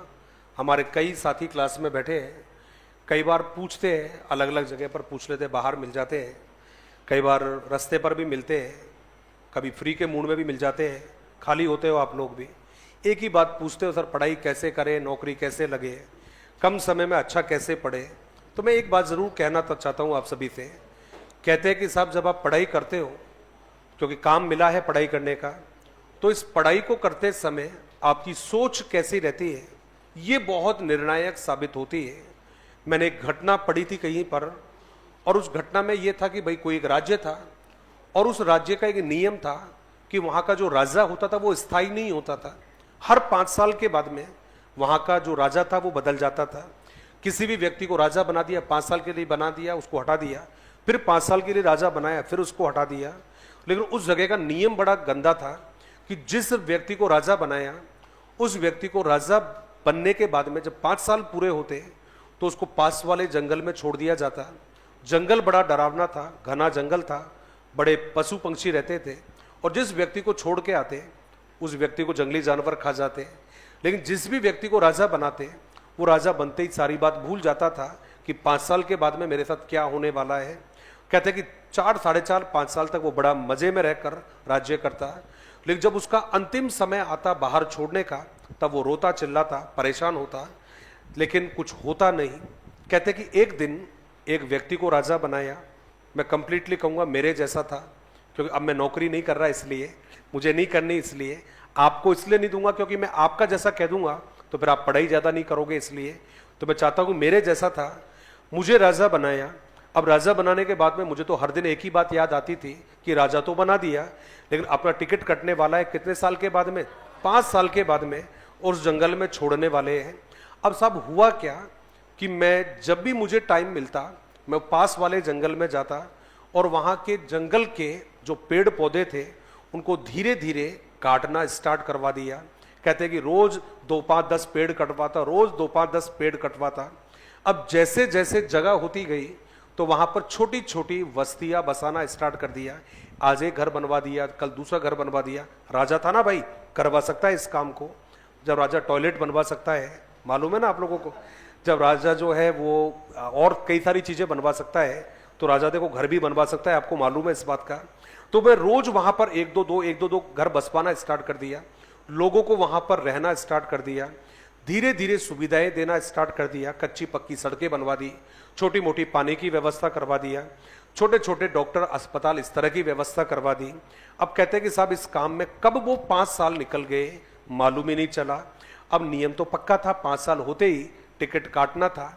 अब सब 5 साल होते ही मुझे भी कहां पर छोड़ दिया, जंगल में जाकर छोड़ दिया। लेकिन आपको मालूम है कि उस जंगल में अब मेरे मंगल होना तो तय था, क्योंकि अब वहां पर जंगली जानवर नहीं थे, वहां बस्तियां बस चुकी थी। और चूंकि जब बसाई हुई बस्ती में जब राजा पहुंचेगा तो सम्मान होगा या नहीं होगा, 100% सम्मान होगा, खुशियां भी मिलेगी, यश भी मिलेगा, कीर्ति भी मिलेगा। ठीक उसी तरह से आप पर भी ये बात लागू होती है। और बात कैसे लागू होती है कि यदि आप मेहनत करोगे, अच्छी सोच के साथ मेहनत करोगे, ईमानदार बनोगे और सबसे ज्यादा जरूरी है कि आप साहसी बनोगे, तो ये तो तय है कि कम समय में आप वो रिजल्ट हासिल कर सकते हो जिसको लोग बड़ी लंबी अवधि में भी पूरा नहीं कर पाते। इसलिए जीवन का एक ही सत्य है, मेहनत तो करनी पड़ेगी, आज नहीं तो कल। तो जब कल भी मेहनत करनी है, आज भी मेहनत करनी है, तो मेहनत कब कर लेनी चाहिए, आज ही कर लेनी चाहिए। किसान पूरे जीवन मेहनत करता है, मजदूर पूरे जीवन मेहनत करता है, और एक मात्र पढ़ने वाला ऐसा होता है जिसको 2-4 साल मेहनत करने की जरूरत होती है और उसके बाद में पूरी जिंदगी भर आराम करने की जरूरत पड़ती है। तो फैसला आपके हाथ में है कि 2-1 साल का कष्ट या फिर जीवन भर का मजदूरी, ये अपने पर तय करेगा। निगमन जो विधि है फिक्स है, प्रश्न आता है इससे। पढ़ना क्या है इसके बारे में, तो सबसे पहले जरूरी है इसका परिचय पढ़ना जरूरी है, आप लोगों को अभी क्लियर करवा दूंगा। दूसरा पढ़ना जरूरी है कि इस विधि के भी कुछ सूत्र वगैरह होते हैं, ये सूत्र हम लोगों को पढ़ने हैं।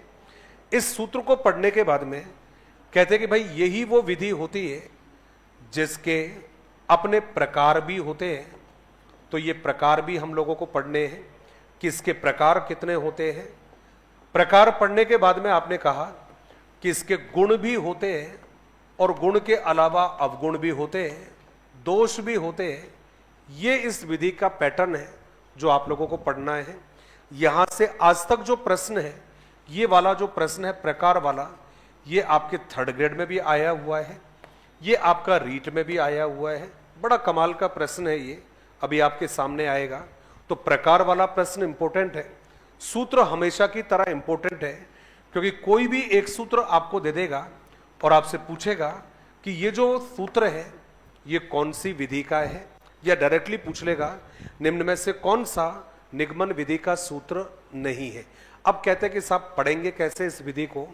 बड़ा सिंपल तरीका है कि ऐसी विधि जिसको आगमन विधि की पूरक विधि माना जाता है, एक ऐसी विधि जिसको आगमन विधि की विपरीत विधि माना जाता है, एक ऐसी विधि जिसका प्रयोग हम आगमन के पश्चात करते हैं या आगमन के साथ करते हैं या आगमन के स्थान पर करते हैं, उस विधि को कहा जाता है निगमन विधि। तो 3 नाम आपके सामने है। पहला है कि साहब ये तो आगमन की पूरक विधि है, ये आपका पहला जवाब है, आया हुआ प्रश्न है, आगमन की पूरक विधि है। दूसरा जवाब है आगमन की विपरीत विधि है।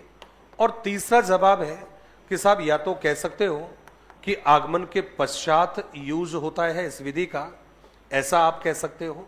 और आप ऐसा नहीं कहना चाहो तो आप ये भी कह सकते हो कि साहब आगमन के स्थान पर जिस विधि का हम प्रयोग करते हैं उस विधि को क्या नाम दे दिया है आपने? निगमन विधि। आपने कहा सर पूरक क्यों कहा आप लोगों ने, क्या कारण है इसका? क्यों कहा आपने विपरीत? क्योंकि जिस काम को आगमन करती है उसी काम को अलग तरीके से निगमन विधि करती है। आपने कहा कैसे?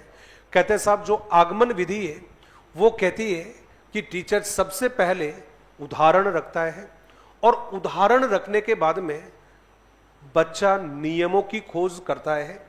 लेकिन जो निगमन विधि है इसमें टीचर सबसे पहले नियम बताता है और नियम बताने के बाद में बच्चा क्या करता है? उदाहरणों के माध्यम से उस नियम की जांच करता है।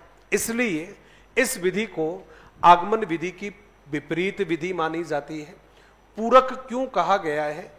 क्योंकि आगमन के स्थान पर आप निगमन का प्रयोग कर सकते हो और निगमन के स्थान पर आप आगमन का प्रयोग कर सकते हो। इसलिए इन दोनों विधियों को एक दूसरे की विपरीत और एक दूसरे की पूरक विधि कहा जाता है। तो प्रश्न जो है वो कैसे बनेगा कि वह विधि कौन सी है जिसमें टीचर विषय वस्तु को विभिन्न नियमों के माध्यम से, विभिन्न सूत्रों के माध्यम से या विभिन्न सिद्धांतों के माध्यम से प्रस्तुत करता है। तो आपका जवाब रहेगा निगमन विधि। वह कौन सी विधि है जिसमें टीचर सर्वप्रथम बालकों को नियमों का ज्ञान कराता है, उसके पश्चात बालक विभिन्न उदाहरणों के माध्यम से उन नियमों का सत्यापन करता है। तो विधि कौन सी रहेगी? तो जवाब है आपका निगमन विधि। आपने कहा सर कोई तरीका है इसका? है तो सही भाई, आपके तो एक फॉर्मूला चलता है ना, ये वाला चलता है नहीं चलता? ए स्क्वायर ए प्लस बी स्क्वायर और फिर आगे, हाँ जी, अच्छा प्लस लगाऊं या बराबर लिखूं? अरे वाह भाई वाह, क्या कर दूं? ऐसे कर दूं? ऐसे कर दूं क्या?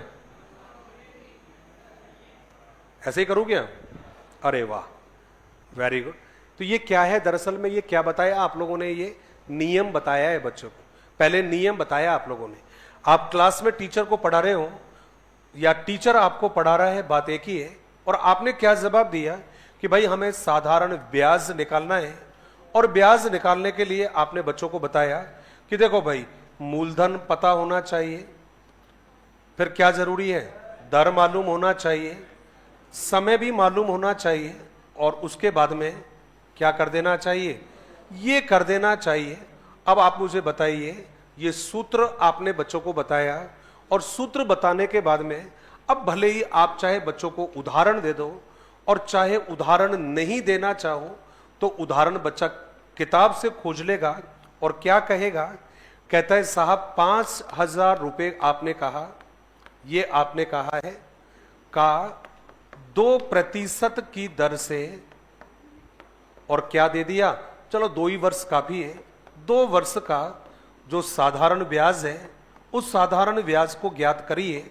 अब आप बताइए मेरे भाई, ये जो प्रश्न है आपका, यहां पर कौन सी विधि काम में आ रही है? तो जवाब है आपका निगमन विधि। तो आपने इसका उदाहरण भी देख लिया है कि विधि का प्रयोग कैसे होता है।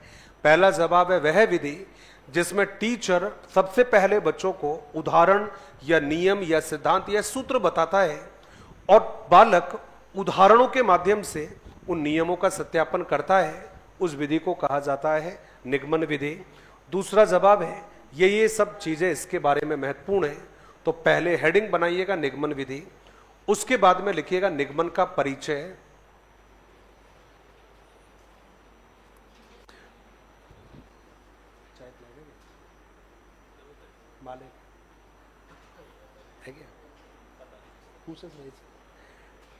पहला है निगमन विधि और उसमें लिखेंगे निगमन विधि का परिचय। सबसे पहले लिखेंगे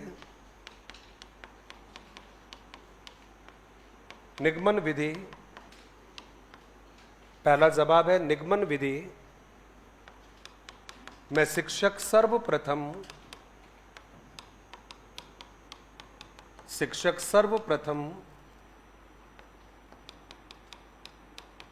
अपनी विषय सामग्री को विभिन्न विषय सामग्री को विभिन्न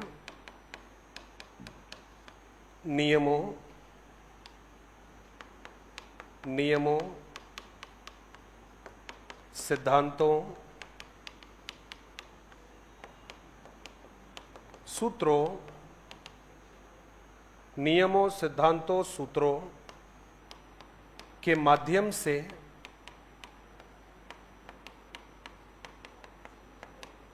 प्रस्तुत करता है।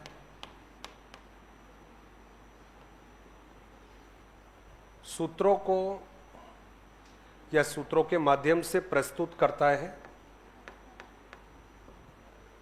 इसी बात को हम यूं कह सकते हैं कि शिक्षक सर्वप्रथम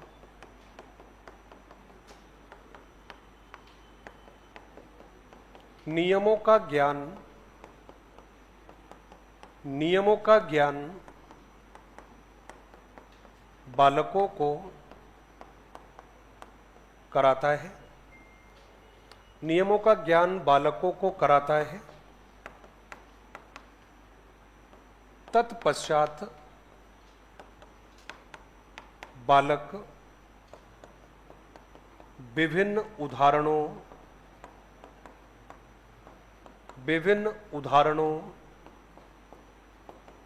के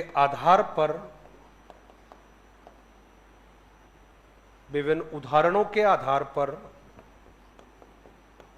नियमों का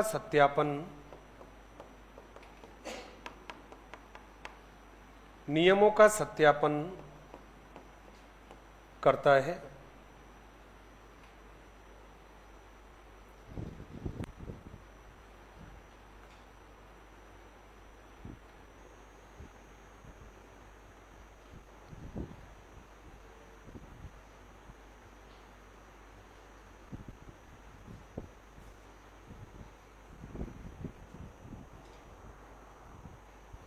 पढ़ लिया शायद आप लोगों ने।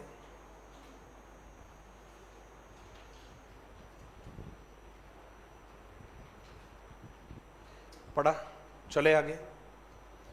जितना भी आप कॉपी में लिख रहे हो, एक बात क्लियर कर देता हूं, वैसे मैं कई बार बोल चुका आप लोगों को, आज फिर दोबारा एक बार केवल याद दिला रहा हूं। जितना भी कॉपी में लिख रहे हो, कंपैरेटिवली किसी से भी तुलना करोगे, ओवरऑल मेरे पढ़ाए हुए में 2-4 पेज कम मिलेंगे आप लोगों को। किसी से भी मिलाकर देखोगे, लेकिन उसी समय पर एक चीज और मिलाकर देखोगे तो हमारी कॉपी के आगे किसी का कॉपी भारी नहीं पड़ेगा। वो बात ये है, मैंने आपकी कॉपी में टू द पॉइंट लिखवाया है। सिंगल शब्द फालतू नहीं निकाल सकता आप में से कोई भी। कॉपी कंप्लीट हो जाए, कोर्स कंप्लीट हो जाए, उसके बाद में भी आप पूरी कॉपी को लाकर मेरे सामने रख देना कि सर इसमें 5 लाइन आपने फालतू लिखवा दी। यही कारण है मेरी हर लाइन में, आप पढ़ लेना, आज पढ़ लेना, अभी पढ़ लेना, घर जाकर पढ़ लेना, मेरी हर लाइन में आपको प्रश्न मिलेंगे और हर लाइन में उत्तर मिलेंगे। इसका मतलब है एक बार पढ़कर समझने की भूल मत करना। जब तक कॉपी को 2-3 बार रिवाइज नहीं करोगे तब तक कॉपी की सारी बातें दिमाग में नहीं आने वाली है। और जब कॉपी की सारी बातें दिमाग में सेट हो जाए तब मान के चलना आपको कहीं पर भी घबराने की जरूरत नहीं है। बाकी आप समझदार हो, मुझे पता है, मेहनत करते हो, पढ़ाई करते हो, तो ऐसी गलतियां हरगिज नहीं करोगे। नेक्स्ट लाइन में हम लिखने वाले हैं और उसमें लिखेंगे कि साहब निगमन विधि को आगमन के स्थान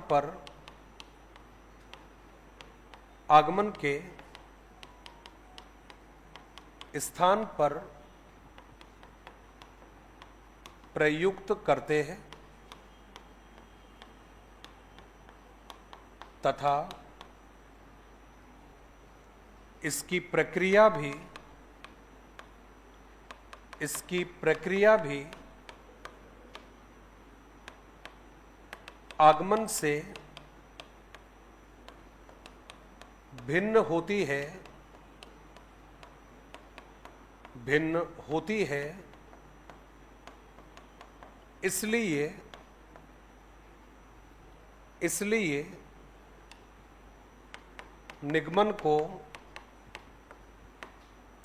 इसलिए निगमन को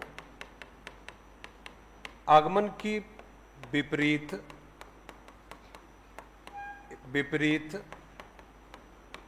एवं पूरक विधि भी माना जाता है। पूरक विधि भी माना जाता है। ये देखिए आपका जवाब हो गया है कि साहब निगमन विधि को आगमन के स्थान पर प्रयुक्त करते हैं और इसकी प्रक्रिया भी भिन्न होती है, इसलिए हमने जवाब दे दिया है। और वो जवाब क्या रहेगा? निगमन को आगमन की विपरीत एवं पूरक विधि माना जाता है, ये आपका जवाब रहेगा। ये शायद आपने लिख लिया आप लोगों ने। ये आगे चले फिर। अभी ये वो बातें हैं जो कॉमन सी बातें थी जो मैंने अभी बोली है, उन्हीं बातों को आपने लिखा है। लेकिन इस विधि के बारे में जो असली कहानी है वो अब स्टार्ट होती है। तो आपने कहा ठीक है सर, ये तो पढ़ी हुई बातें हैं, बोली हुई जो बातें थी उनको आपने लिखवा दिया है। अब ऐसी कौन सी बात है जो अभी स्टार्ट होगी? तो ध्यान रखना, जिस तरह से आगमन विधि होती है उसी तरह से आपकी निगमन विधि है, और इस निगमन विधि के भी पद होते हैं। और जो निगमन विधि के पद है, निगमन विधि की जो प्रक्रिया होती है, इसमें आप सभी को मालूम है, कॉपी में लिखा भी है आप लोगों ने, कि सबसे पहले हम क्या करते हैं, नियम से या सिद्धांतों से या सूत्रों से परिचय कराने का काम करते हैं। तो पहला जो पद है उसमें आपने लिखा है नियम। सिद्धांत भी आप लिख सकते हो, और सिद्धांत के साथ में आप दूसरा भी जवाब लिख सकते हो, वो रहेगा आपका सूत्रों का ज्ञान। ये रहेगा पहला जवाब रहेगा कि सबसे पहले हमें क्या करना चाहिए, नियम या सिद्धांत बच्चों को बताने चाहिए, ये आपका जवाब रहेगा। अब इसके बाद में जब आपने नियम बच्चों को बता दिए हैं, सिद्धांत आपने बच्चों को बता दिए हैं, सूत्र आपने बच्चों को बता दिए, तो बच्चा चुप नहीं बैठेगा। अब बच्चा क्या करेगा? काम करेगा। और बच्चा काम क्या करेगा कि जो नियम आपने बताए हैं उन नियमों के बारे में बच्चा जानकारी एकत्रित करेगा, और उन जानकारियों को आपने क्या नाम दे दिया है? आंकड़ों का प्रयोग। ये हो गया है आपका आंकड़ों का प्रयोग, जिसके लिए दूसरा शब्द भी हम दे सकते हैं, एकत्रित करना। तो सबसे पहले आपने बच्चों को नियम बता दिए हैं, सिद्धांत बता दिए, सूत्र आपने बच्चों को बताए। उसके बाद में बच्चा क्या करेगा? उन नियमों के बारे में, बच्चा सूत्र के बारे में, सिद्धांत के बारे में जानकारी एकत्रित करेगा। उसको क्या नाम दे दिया है? आंकड़ों का प्रयोग। अब जब बच्चे ने आंकड़े एकत्रित कर लिए, जानकारी एकत्रित कर लिए, अब बच्चा क्या करेगा? इसके बाद में बच्चा उदाहरणों का प्रयोग करेगा। ये आपने जवाब दे दिया है, उदाहरणों का प्रयोग बच्चा करेगा। जो आपने उदाहरण दिए, जैसे हमने अभी प्रश्न देखा था, सबसे पहले हमने ये बच्चा को नियम बता दिया है, सिद्धांत बता दिया है। नियम बताने के बाद में बच्चा क्या करेगा? आंकड़े एकत्रित करेगा। तो बच्चे ने आंकड़े इकट्ठे कर लिए कि भाई मूलधन कितना है, ब्याज कितना है, दर कितना है, समय कितना है। उसके बाद में बच्चा क्या करेगा? ऐसे उदाहरणों का प्रयोग करेगा। अब जब उदाहरणों का बच्चा प्रयोग करेगा, जरूरी नहीं है कि आप उदाहरण का प्रयोग कहो, इस उदाहरण की जगह पर आप ये भी लिख सकते हो कि भाई जो नियम बच्चे को बताए हैं आपने, जो सिद्धांत आपने बच्चे को बताए हैं, जो सूत्र आपने बच्चे को बताए हैं, बच्चा क्या करेगा? नियम का प्रयोग करेगा। और जब बच्चा नियम का प्रयोग करेगा तो अब बच्चे को क्या करना जरूरी है? वो रहेगा उदाहरणों के द्वारा नियमों का सत्यापन करना। ये आपका जवाब रहेगा इस विधि का प्रयोग करने का। तो यदि कोई आपसे पूछेगा कि भाई इस विधि का प्रयोग कैसे करना है, प्लीज इसको अभी एक सेकंड के लिए आप मत लिखिए, क्योंकि आप कॉपी को देखोगे, इसलिए तो मैं नहीं चाहता कि आप कॉपी को देखो। फिलहाल कोई आपसे कहे कि निगमन विधि का प्रयोग कैसे किया जाएगा, एज ए टीचर आपका काम होगा कि आप सबसे पहले बच्चों को नियम या सिद्धांत या सूत्र बच्चों को बताए। उसके बाद में बच्चा क्या करेगा? आंकड़े एकत्रित करेगा। आंकड़े इकट्ठे करने के बाद में बच्चा नियम का प्रयोग करेगा, और नियम के प्रयोग के साथ में बच्चा विभिन्न प्रकार के उदाहरणों के आधार पर अपने नियम की जांच करेगा। तो पहला जो स्टेप है वो कौन सा होना चाहिए? पहला स्टेप आप चाहो तो नियमों का ज्ञान, सिद्धांतों का ज्ञान, सूत्रों का ज्ञान पहला स्टेप हो गया है। दूसरा स्टेप आंकड़ों को एकत्रित करना या प्रयोग करना दूसरा हो गया है। तीसरा कौन सा होगा? नियम का प्रयोग करना। और चौथा कौन सा हो गया? आपका जवाब है उदाहरण के आधार पर नियमों का सत्यापन। आप इतना भी कह सकते हो, सूत्र का ज्ञान, आंकड़े एकत्रित करना, नियम का प्रयोग और नियम का सत्यापन, ये भी आप जवाब दे सकते हो। लास्ट में है नियम का सत्यापन, उससे पहले है नियम का प्रयोग, उससे पहले है आंकड़ों को इकट्ठे करना और उससे पहले है नियम या सूत्र का ज्ञान। बस रटना कुछ भी नहीं है, सब चीजें दिमाग में रखना जरूरी है। सबसे पहला जो काम है वो रहेगा नियम या सिद्धांत या सूत्र का ज्ञान।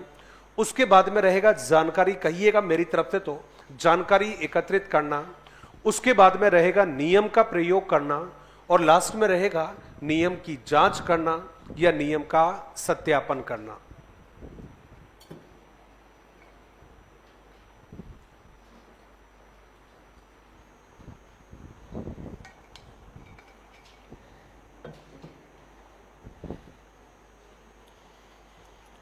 नियम या सिद्धांत का ज्ञान, आंकड़ों का प्रयोग करना, एकत्रित करना, नियम का प्रयोग। अगला जवाब है उदाहरणों के द्वारा नियमों का सत्यापन करना। नियम या सिद्धांत या सूत्र का प्रयोग, आंकड़ों का प्रयोग करना, एकत्रित करना। अगला जवाब है नियम का प्रयोग और अगला जवाब है उदाहरणों के द्वारा नियमों का सत्यापन करना। हालचाल कैसे आप लोगों के? बढ़िया है। थोड़ा सा क्या था कि देखो, एक तो मेरे साथ कुछ इमोशनली बड़ी प्रॉब्लम चल रही थी, इसलिए एक ही फ्लो में थोड़ा सा पढ़ा रहा हूँ मैं, और ऐसे हालात में पढ़ाना भी थोड़ा मुश्किल ही होता है। वैसे तो खैर आप समझ सकते हो, फिर भी क्योंकि आपकी तरफ से आपके हितों को ध्यान में रखते हुए इंस्टीट्यूट की भी यही अपेक्षा थी कि भाई मैं ज़्यादा छुट्टियाँ नहीं करूँ, आपको पढ़ाऊँ मैं। तो वैसे तो खैर इमोशनली बड़ा मुश्किल होता है, हंसना मुस्कुराना बड़ा टफ होता है ये, फिर भी उसके बावजूद भी मेरा प्रयास यही था कि पूरी एनर्जी के साथ में, बिना आपकी पढ़ाई को डिस्टर्ब किए हुए मैं आपको सिखाने का प्रयास करूं। उसके बावजूद भी कोई छोटी मोटी कमी रह जाए तो आप समझ जाना कि यार बड़ी विपरीत परिस्थितियां हैं ये। कंटेंट वाइज तो कोई प्रॉब्लम रहेगी नहीं कभी क्लास में, हंसी नहीं करूं, मजाक नहीं करूं, एक ही पिच पर पढ़ाऊं तो समझ जाना कि यार सर के साथ प्रॉब्लम है अभी, इसलिए नहीं पढ़ा रहे थे। परसों क्या कि मैं जयपुर ऐसे ही आया था बिना किसी प्लानिंग के। मेरे फादर इन लॉ साहब एडमिट थे हॉस्पिटल में, यहीं पर CKS में, सिक्कर रोड पर। तो मुझे लगा कि यार उनसे भी एक बार मिलना चाहिए, उनकी भी तबीयत काफ़ी ख़राब थी। तो मैं तो परसों इवनिंग में ऐसे ही आ गया था कि चलो एक बार मिल के आते हैं। परसों लेट थोड़ा पहुंचा घर पर, घर जगतपुरा में मेरा मालवीय नगर में घर है, तो वहाँ पहुंचने में भी टाइम लग गया था। फिर मेरा ये था कि चलो अभी नाइट हो गई है, अर्ली मॉर्निंग एक बार मिलने चलेंगे उनसे। इसका मतलब है कल मॉर्निंग में। तो कल मॉर्निंग में मैं मिलने गया उनसे, तो मैं आधे रास्ते में ही पहुंचा था, तब तक मालूम चला कि भाई उनकी तो डेथ हो गई है। तो जब मैं, मेरी क्लास थी कल आपसे 2 से 4 भी मेरी क्लास, 4 से 6 भी मेरी क्लास थी, 6 से 8 भी मेरी क्लास थी। तो देखिए हम लोग बेसिकली क्या इमोशनल लोग हैं, ये तो आप भी मानते हो, मैं भी इमोशनल हूँ, आप भी इमोशनल लोग हो, लेकिन उसके बावजूद मैं क्लास में आया, बड़ी हिम्मत करके अपने इमोशंस को कंट्रोल करके मैंने पढ़ाया भी था। कल की तुलना में आज थोड़ा बेटर फील कर रहा हूँ, क्योंकि कल एक दिन पढ़ा दिया था इसलिए। लेकिन इन सब के बावजूद मेरे पढ़ाने में, मेरी एनर्जी में किसी तरह का कोई कॉम्प्रोमाइज़ में नहीं कर रहा हूँ। तो मैं ये सब क्यों बताया आप लोगों को, क्योंकि एक एक दिन और एक एक क्लास मेरे लिए हो सकता है उतनी इम्पोर्टेंट ना हो, लेकिन इम्पोर्टेंट किसके लिए ज़्यादा है? आप लोगों के लिए। जब मैं एक दिन नहीं पढ़ाऊँगा कोई आफत नहीं आ जाएगी, मैं 10 दिन भी नहीं पढ़ाऊँगा मेरे लिए कोई आफत नहीं आएगी। लेकिन आपको ये बात मालूम है कि यदि आप एक दिन नहीं पढ़ोगे तो आपका बहुत बड़ा लॉस हो जाएगा। इसलिए कहते हैं ना कि सीख कहीं से भी मिले, वो सीखने का जो मौका है वो कभी नहीं छोड़ना चाहिए। और फिलहाल मैं केवल आपको एक ही सीख देना चाहता हूँ, और वो सीख ये है कि परिस्थितियाँ कैसी भी क्यों ना आ जाए, आपको आपके लक्ष्य के साथ में कभी समझौता नहीं करना है। क्योंकि फाइनली ये दुनिया इस बात को नहीं मानती है कि आपकी परिस्थितियाँ कैसी रही है। ये ज़माना केवल आपके रिजल्ट को देखता है, आपके परिणाम को देखता है, और परिणाम आपको हासिल करना है, उसके लिए फोकस करना पड़ेगा। इसलिए दिल से पढ़िए, दिमाग से पढ़िए और बाकी जो प्रॉब्लम है उनको जाने दीजिएगा। मैं तो हमेशा ही कहता हूं कि जिंदगी में तूफान बहुत सारे आते हैं, लेकिन हर तूफान आपका रास्ता रोकने नहीं आता है। जिंदगी में कुछ तूफान इसलिए भी आते हैं ताकि आपके रास्ते की जो कठिनाइयां हैं, रास्ते की जो गंदगियां हैं, वो साफ हो जाए। तो इसी आशावादिता के साथ में आप पढ़ना स्टार्ट करिएगा। आगमन विधि के समान हमने निगमन विधि के जो सोपान है उसके बारे में भी बात की है। पहला नियम का ज्ञान, आंकड़ों को एकत्रित करना, उसके बाद में नियम का प्रयोग, और लास्ट में है आपका नियमों का सत्यापन करना।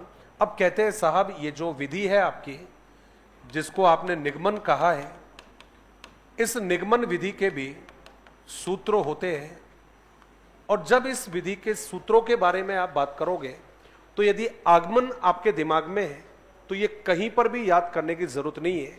लेकिन आगमन यदि दिमाग में नहीं है तो फिर हमें को परेशानी होगी, क्योंकि आपके सामने छोटे छोटे पॉइंट्स बता रहा हूं, आप खुद उनको अपने दिमाग में सेट करना। आप मुझे बताइए, विधि में सबसे पहले क्या करते हैं? सबसे पहले नियम बताते हैं, और बच्चा सबसे लास्ट में क्या करता है? उदाहरणों का प्रयोग करता है। तो जवाब हो गया ना भाई, नियम से उदाहरण हो गया है। अब आप मुझे बताइए, ये जो नियम है, मैंने कल भी बताया था कि नियम सामान्य होते हैं और उदाहरण विशिष्ट होते हैं। तो यहां जो सूत्र बनेगा आपका, वो क्या बनेगा? सामान्य बनेगा। तो ये हो गया है आपका सामान्य, और दूसरा हो गया है विशिष्ट आपका हो गया है। तो पहला है नियम, नियम से उदाहरण, दूसरा जवाब है सामान्य, सामान्य से हो जाएगा विशिष्ट। अब यदि 2 पॉइंट अपने को याद है, उसके बाद में तीसरे पॉइंट को याद करने की जरूरत बिल्कुल नहीं होती। उसका कारण है क्योंकि नियम बताए जाते हैं, बच्चे को मालूम नहीं है। अब जब बताए जाएंगे तो कैसा हो गया है? अज्ञात हो गया है। उदाहरण बच्चे को पहले से मालूम होते हैं, इसलिए आपने जवाब दे दिया है ज्ञात। ये जो नियम जो रहते हैं, इनके बारे में कहा जाता है कि जो नियम है इनको देखा नहीं जाता, इनका आकार नहीं होता है, स्वरूप नहीं होता है, इसलिए ये बनते हैं आपके सूक्ष्म। और उदाहरण जो होते हैं इनकी एक शेप होती है, एक आकार होता है, इसलिए आपका जवाब स्थूल हो गया है। तो जवाब बनेगा सूक्ष्म से स्थूल, आपका जवाब बनेगा।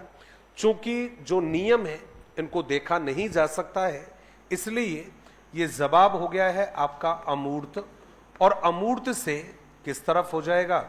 ये जवाब है आपका मूर्त हो जाएगा। अब इसमें एक बात जो आपको ध्यान रखनी है, सबसे ज्यादा यदि कोई प्रश्न यहां से पूछा गया है तो जवाब यही है, ये वाला, कि साहब सामान्य से विशिष्ट की ओर का शिक्षण सूत्र किस विधि पर आधारित है? तो आपका जवाब क्या रहेगा? वो आपका जवाब है निगमन विधि पर, क्योंकि निगमन और संश्लेषण कभी एक साथ नहीं मिलेगा। ध्यान रखना है ये बातें, क्योंकि एक साथ मिल जाएगा तो गलत जवाब हो जाएगा। तो इसलिए आपने जवाब दिया कि सामान्य से जो विशिष्ट है, ये कौन सा जवाब है आपका? तो जवाब है निगमन विधि का। उल्टा पूछेगा विशिष्ट से सामान्य, तो आपका आंसर क्या रहेगा? आगमन। तो नियम से उदाहरण कॉमन है, सबको याद रहता है, क्योंकि नियम सबसे पहले निगमन में ही बताते हैं। नियम सामान्य होते हैं, नियम अज्ञात होते हैं, अज्ञात चीजें देखी नहीं जा सकती, इसलिए सूक्ष्म भी होती है और अमूर्त भी होती है। ये जवाब आपने दिया है इस विधि के सूत्रों के बारे में। अब हमें मालूम है निगमन किसे कहते हैं, मालूम है निगमन विधि की प्रक्रिया कौन सी होती है, और यह भी मालूम है कि निगमन विधि के सूत्र कौन से होते हैं। अब यहां से सबसे शानदार, सबसे इंटरेस्टिंग जो पार्ट बनता है इस विधि का, वो वही बनता है जो आगमन में भी पढ़ा है। आगमन के भी भेद होते हैं तो निगमन के भी भेद होते हैं। और ये जो प्रश्न है आपका कि निगमन विधि के कितने भेद होते हैं, ये प्रश्न आपकी परीक्षा में आगमन की तुलना में बहुत बार पूछा गया है कि निगमन विधि के भेद कितने होते हैं, प्रकार कितने होते हैं। तो ध्यान रखिएगा, 2 ही भेद होते हैं। आगमन के भी 2 ही भेद है, तो निगमन के भी कितने भेद है? 2 ही भेद है। एक का नाम रहेगा सूत्र विधि, क्या रहेगा? सूत्र विधि, और दूसरे का नाम रहेगा पाठ्य पुस्तक विधि। तो आपसे पूछे कि ये जो निगमन विधि है, इसके भेद कितने होंगे, रूप कितने होंगे, प्रकार कितने होंगे, तो आपका जवाब क्या रहेगा?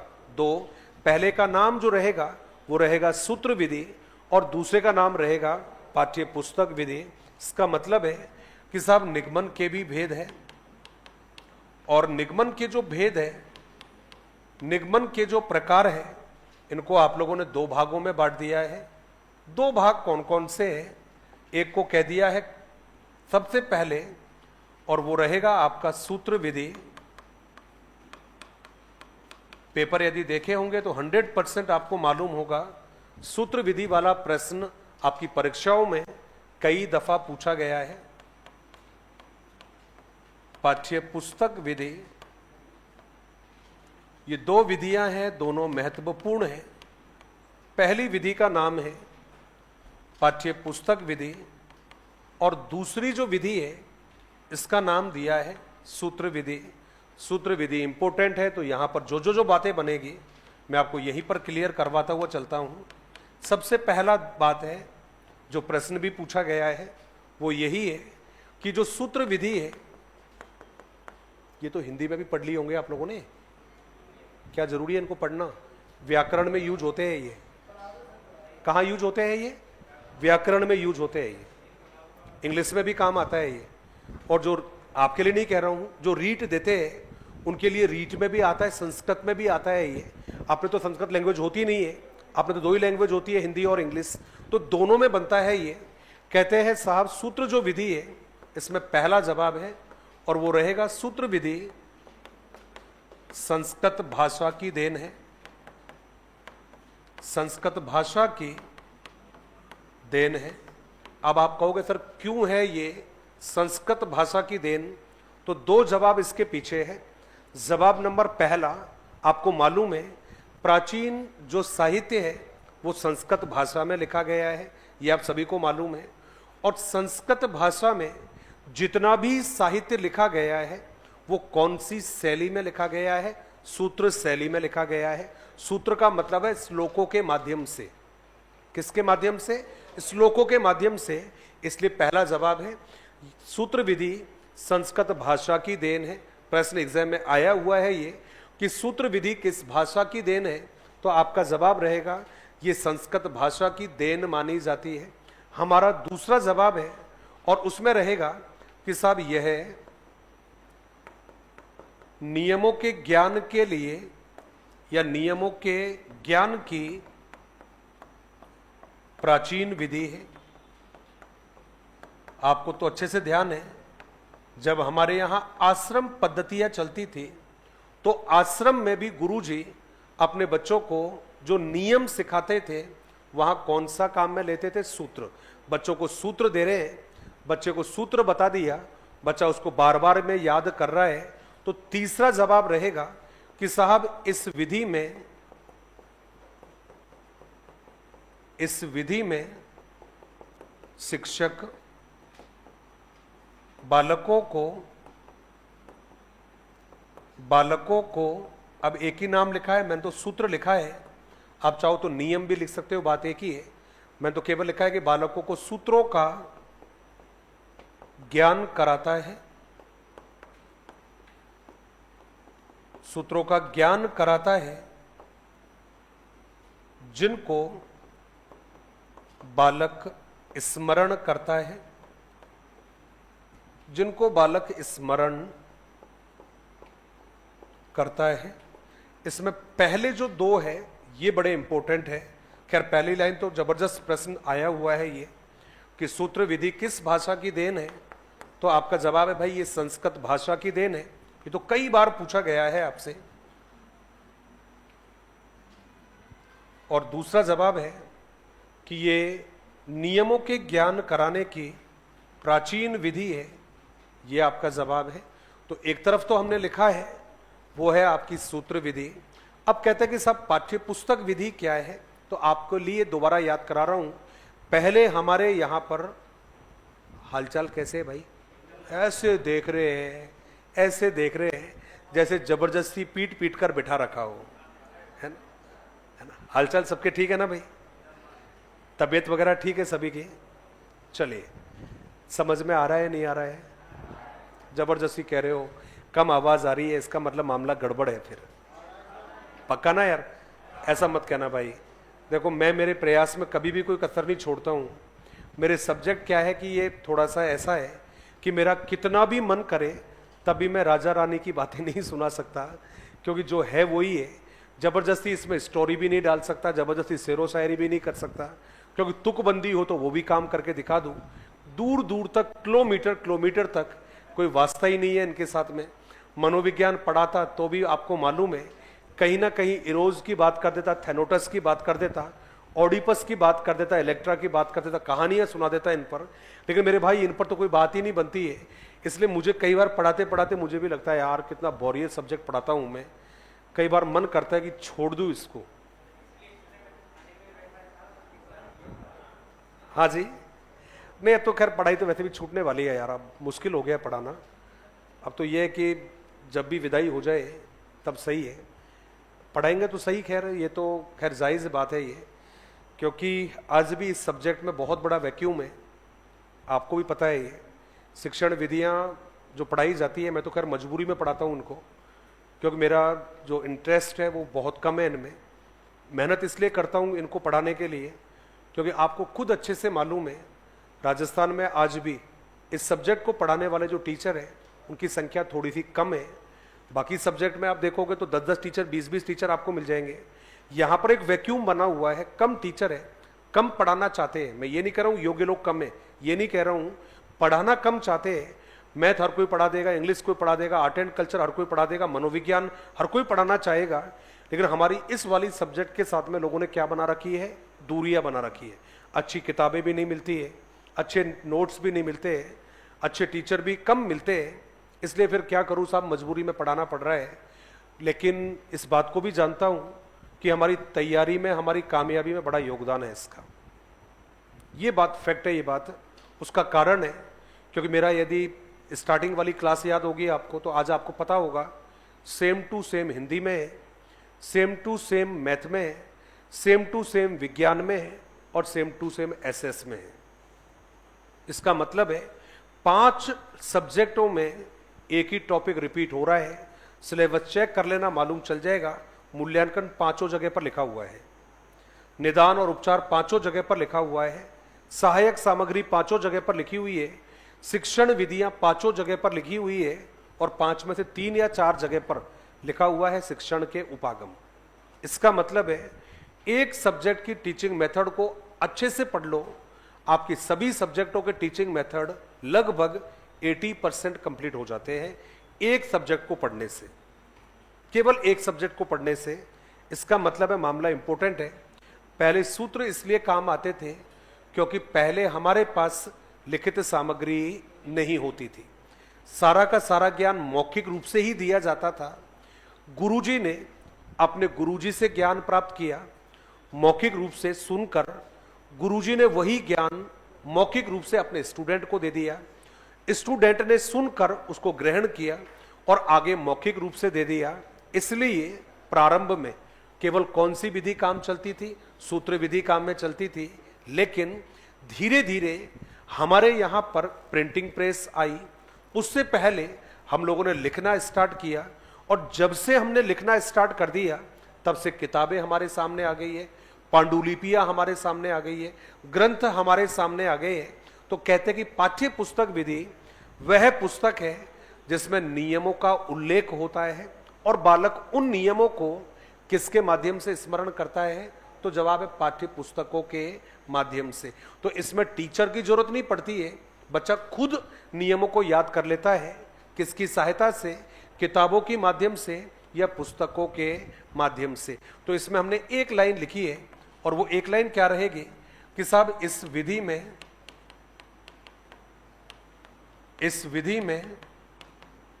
बालक नियमों को, इस विधि में बालक नियमों को पाठ्य पुस्तकों के माध्यम से स्मरण करता है।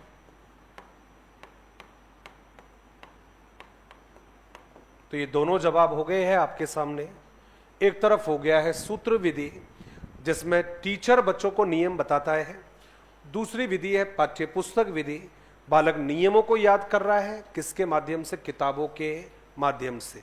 तो आपको मालूम है दो इसके भेद होते हैं, दो इसके रूप होते हैं, एक है सूत्र विधि, दूसरा जवाब है पाठ्य पुस्तक विधि।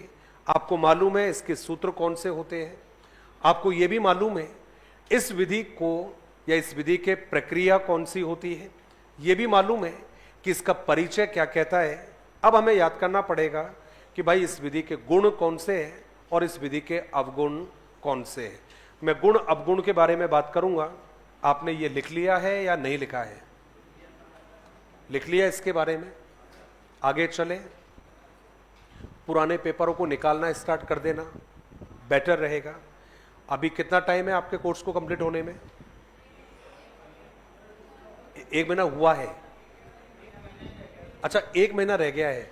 अब वक्त आ गया है कि आप लोगों को प्रश्न जो है, पुराने पेपर जो है, उनको निकालना स्टार्ट कर दो। उसका कारण है क्योंकि पुराने पेपरों को जब निकालोगे उनमें डाउट भी तो मिलेंगे आप लोगों को, और जब डाउट मिलेंगे, हाँ जी सॉरी, मेरा कोर्स कब पूरा हो जाएगा? आप जब आपने 1 महीने का नाम लिया तो इसका मतलब मैं तो 1 महीने से ज्यादा रुकूंगा ही नहीं आप लोगों को। क्यों 2 महीने में क्यों होगा? भाई एक सब्जेक्ट में टाइम लगेगा, पहली वाली में। पहली वाली जो सब्जेक्ट, जैसे मैथ आपने पढ़ने के लिए बोली है, तो टाइम किस में लगेगा? मैथ में लगेगा। उसका कारण है क्योंकि मूल्यांकन बार बार थोड़ी पढ़ाऊंगा मैं फिर आप लोगों को, मूल्यांकन तो एक ही बार पढ़ाऊंगा। आप मुझे बताइए, सहायक सामग्री कंप्लीट इसी में करूंगा, मैथ वाली भी इसमें कर दूंगा, जनरल भी इसमें कर दूंगा। इसका मतलब मुझे सहायक सामग्री दोबारा पढ़ाने की जरूरत ही नहीं है। तीसरा जवाब है, मुझे निदान उपचार पढ़ाने की जरूरत नहीं, क्योंकि मैं यही पढ़ाऊंगा। अब आप बताओ इसके अलावा क्या बतेगा? विज्ञान में ये बताऊंगा विज्ञान किसे कहते हैं, विज्ञान की शिक्षण विधि कौन सी है। सामाजिक अध्ययन में केवल बताऊंगा सामाजिक अध्ययन किसे कहते हैं और सामाजिक अध्ययन की विधियां कौन कौन सी है। मूल्यांकन, निदान उपचार, सहायक सामग्री तो एक ही बार तो पढ़ोगे आप। तो ये सोच रहे होंगे गुरुजी का कोर्स पूरा कब तक होगा? बेटा इस समय को सोचकर दिमाग खराब मत करना, क्योंकि ये सोचने का काम आपका थोड़ी है, ये काम तो मेरा है। ये ना एक दिन फालतू लूंगा, ये गलतफहमी सोच रहे होंगे कि समय फालतू लेंगे। पहला सब्जेक्ट जो भी पढ़ाता हूं टीचिंग मेथड का, केवल उसी में समय लगता है, दूसरे तीसरे में समय नहीं लगता, क्योंकि सारी चीजें कहां पर पढ़ाता हूं? पहले वाले में पढ़ाता हूं। दूसरे वाले में तो चीजें रिपीट होती है, इसलिए ये मत सोचना कब होगा। एक क्लास फालतू नहीं लूंगा और एक क्लास कम भी नहीं लूंगा, जितनी होती है उतनी लूंगा। लेकिन इस बात को सोचने से बेहतर कि सिलेबस कब तक पूरा होगा, आपकी कितने दिन क्लास लगेगी, इससे बेहतर तो ये होता जो मैं कह रहा था, इस बात को पूरी सुनते, जो आपने नहीं सुनी बीच में ही काट दी। तो वैसे तो आप जब मुझे बोलोगे ना, तब मुझे बता देना पहले ही, जैसे आज तो नहीं बताना, या आज के बाद में जब सेकंड क्लास होगी तब बता देना कि आप सर्वसम्मति से डिसाइड कर लेना कि कौन से दिन आपकी लास्ट क्लास होनी चाहिए। अब ऐसा तो मत कर देना गुरुजी कल ही कर दो, ये तो पॉसिबल नहीं हो पाएगा। ये तो आप सर्वसम्मति से एक दिन मुझे फिक्स करके बता देना, उस दिन से एक दिन पहले, उस दिन से एक दिन पहले मैं आपका सिलेबस पूरा करवा दूंगा। क्लास जब स्टार्ट होती है तब आप लोगों में जोश होता है जबरदस्त पढ़ने का, और जैसे जैसे दिन पूरा होते जाते हैं, आगे बढ़ते जाते हैं, वो जोश कम होता जाता है, और फिर जल्दी क्या बनती है कोर्स को कंप्लीट करके भागने की। हे प्रभु, लास्ट समय तक उसी जोश को बनाकर रखना जो पहले दिन था, क्योंकि मैंने उन लोगों को भी देखा है जो पेपर देने जाते हैं बड़े भाग दौड़कर साल भर मेहनत करके, और उसके बाद में जब पेपर हो जाता है, और पेपर यदि 3 घंटे का है तो 2 घंटे यदि हो गए, 2.25 घंटे हो गए, उसके बाद में पेपर को बंद करके बैठ जाते हैं, और फिर बार बार में पूछते हैं हम बाहर चले जाए, हम बाहर चले जाए, हमारा पेपर हो गया है कंप्लीट। अरे दोस्त, जिस सपने को देखा है उस सपने को इतना सस्ता थोड़ी बना दोगे कि कोर्स हो गया। मैं तो कह रहा हूं आप लोगों को, अब समय आ गया है ना, सुनी नहीं किसी ने बात को, समझा ही नहीं किसी बात को, अब समय आ गया है। पुराने वर्षों के पेपरों को रखो अपने सामने, करो सॉल्व उनको, और सॉल्व करने के समय जो दिक्कतें आती है अब पूछो क्लासों में आके उनको। कब पूछोगे? फिर कोर्स कंप्लीट हो जाएगा उसके बाद में, ताकि जब दिक्कत घर पर आएगी तो फिर किससे पूछोगे? फिर माता पटकते रहना कि इसका जवाब क्या होगा, इसका जवाब क्या होगा। आज मेरी क्लास कंप्लीट भी हो गई होती और मेरे सब्जेक्ट के प्रश्नों को निकाल रहे होते, और उनमें कोई दिक्कत आई होगी आप लोगों को, तो ढूंढते हुए आओगे ना आप लोग कि यार शिक्षण विधियों के 5 प्रश्नों में दिक्कत आ रही है, वो गुरुजी कहां पर है, तो गुरुजी आपको आंसर बताएंगे। लेकिन यदि घर जाने के बाद में ये दिक्कतें आएगी, माफ करना, उस समय पर कोई नहीं बताएगा। मैसेज भी करोगे तो कोई नहीं देखेगा। इसलिए पुराने पेपरों को डाउनलोड कर लो, उनको सॉल्व करना स्टार्ट करो, ताकि उनमें किसी भी प्रकार की दिक्कतें नहीं आए। बाकी समझदार हो आप लोग, मैच्योर हो आप लोग, सरकार को बनाने और बिगाड़ने की हिम्मत है आप लोगों में। पहला प्रश्न, पहला गुण बड़ा जोरदार है। कहते हैं साहब गणित को सिखाने की, गणित को पढ़ाने की, और वो भी कौन से लेवल पर, माध्यमिक कक्षाओं के लिए, उच्च कक्षाओं के लिए, बड़ी कक्षाओं के लिए गणित को सिखाने की बड़ी कमाल की विधि है। तो ये आपने जवाब दिया है, और इसमें लिखा है आप लोगों ने, कहते हैं साहब निगमन विधि गणित शिक्षण की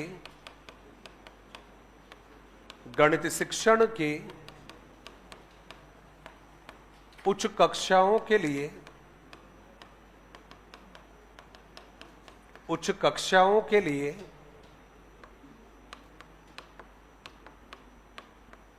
प्रभावी विधि है। ये आपने पहला जवाब लिख दिया है, और इसमें लिखा कि भाई यह निगमन विधि जो है गणित शिक्षण की उच्च कक्षाओं के लिए प्रभावी विधि है। लास्ट पॉइंट है इसमें, कहते साहब यह विधि आगमन विधि के साथ प्रयुक्त होती है। यह जवाब है आपका कि आगमन के साथ प्रयुक्त होती है। इसी में हमने लिखा है उसे पूर्णता प्रदान करती है, उसे पूर्णता प्रदान करती है। मुझे पता है ये शब्द जो है जल्दबाजी में नहीं पूछोगे पूर्णता का मतलब क्या होता है। पूर्णता का मतलब है आगमन विधि की जो कमियां होती है उनको दूर करने का काम कौन करती है, निगमन। प्रश्न आया हुआ था परीक्षा में कि आगमन विधि की सीमाओं को दूर करने वाली विधि कौन सी है, तो जवाब है निगमन। यदि नहीं समझ में आया हो, सेंटेंस पूरा करवाना हो, तो ब्रेक के बाद मुझे बता देना, इसको पूरा कर दूंगा कि साहब आगमन विधि की सीमाओं को दूर कौन करती है, निगमन विधि। धन्यवाद, जय हिंद, जय भारत।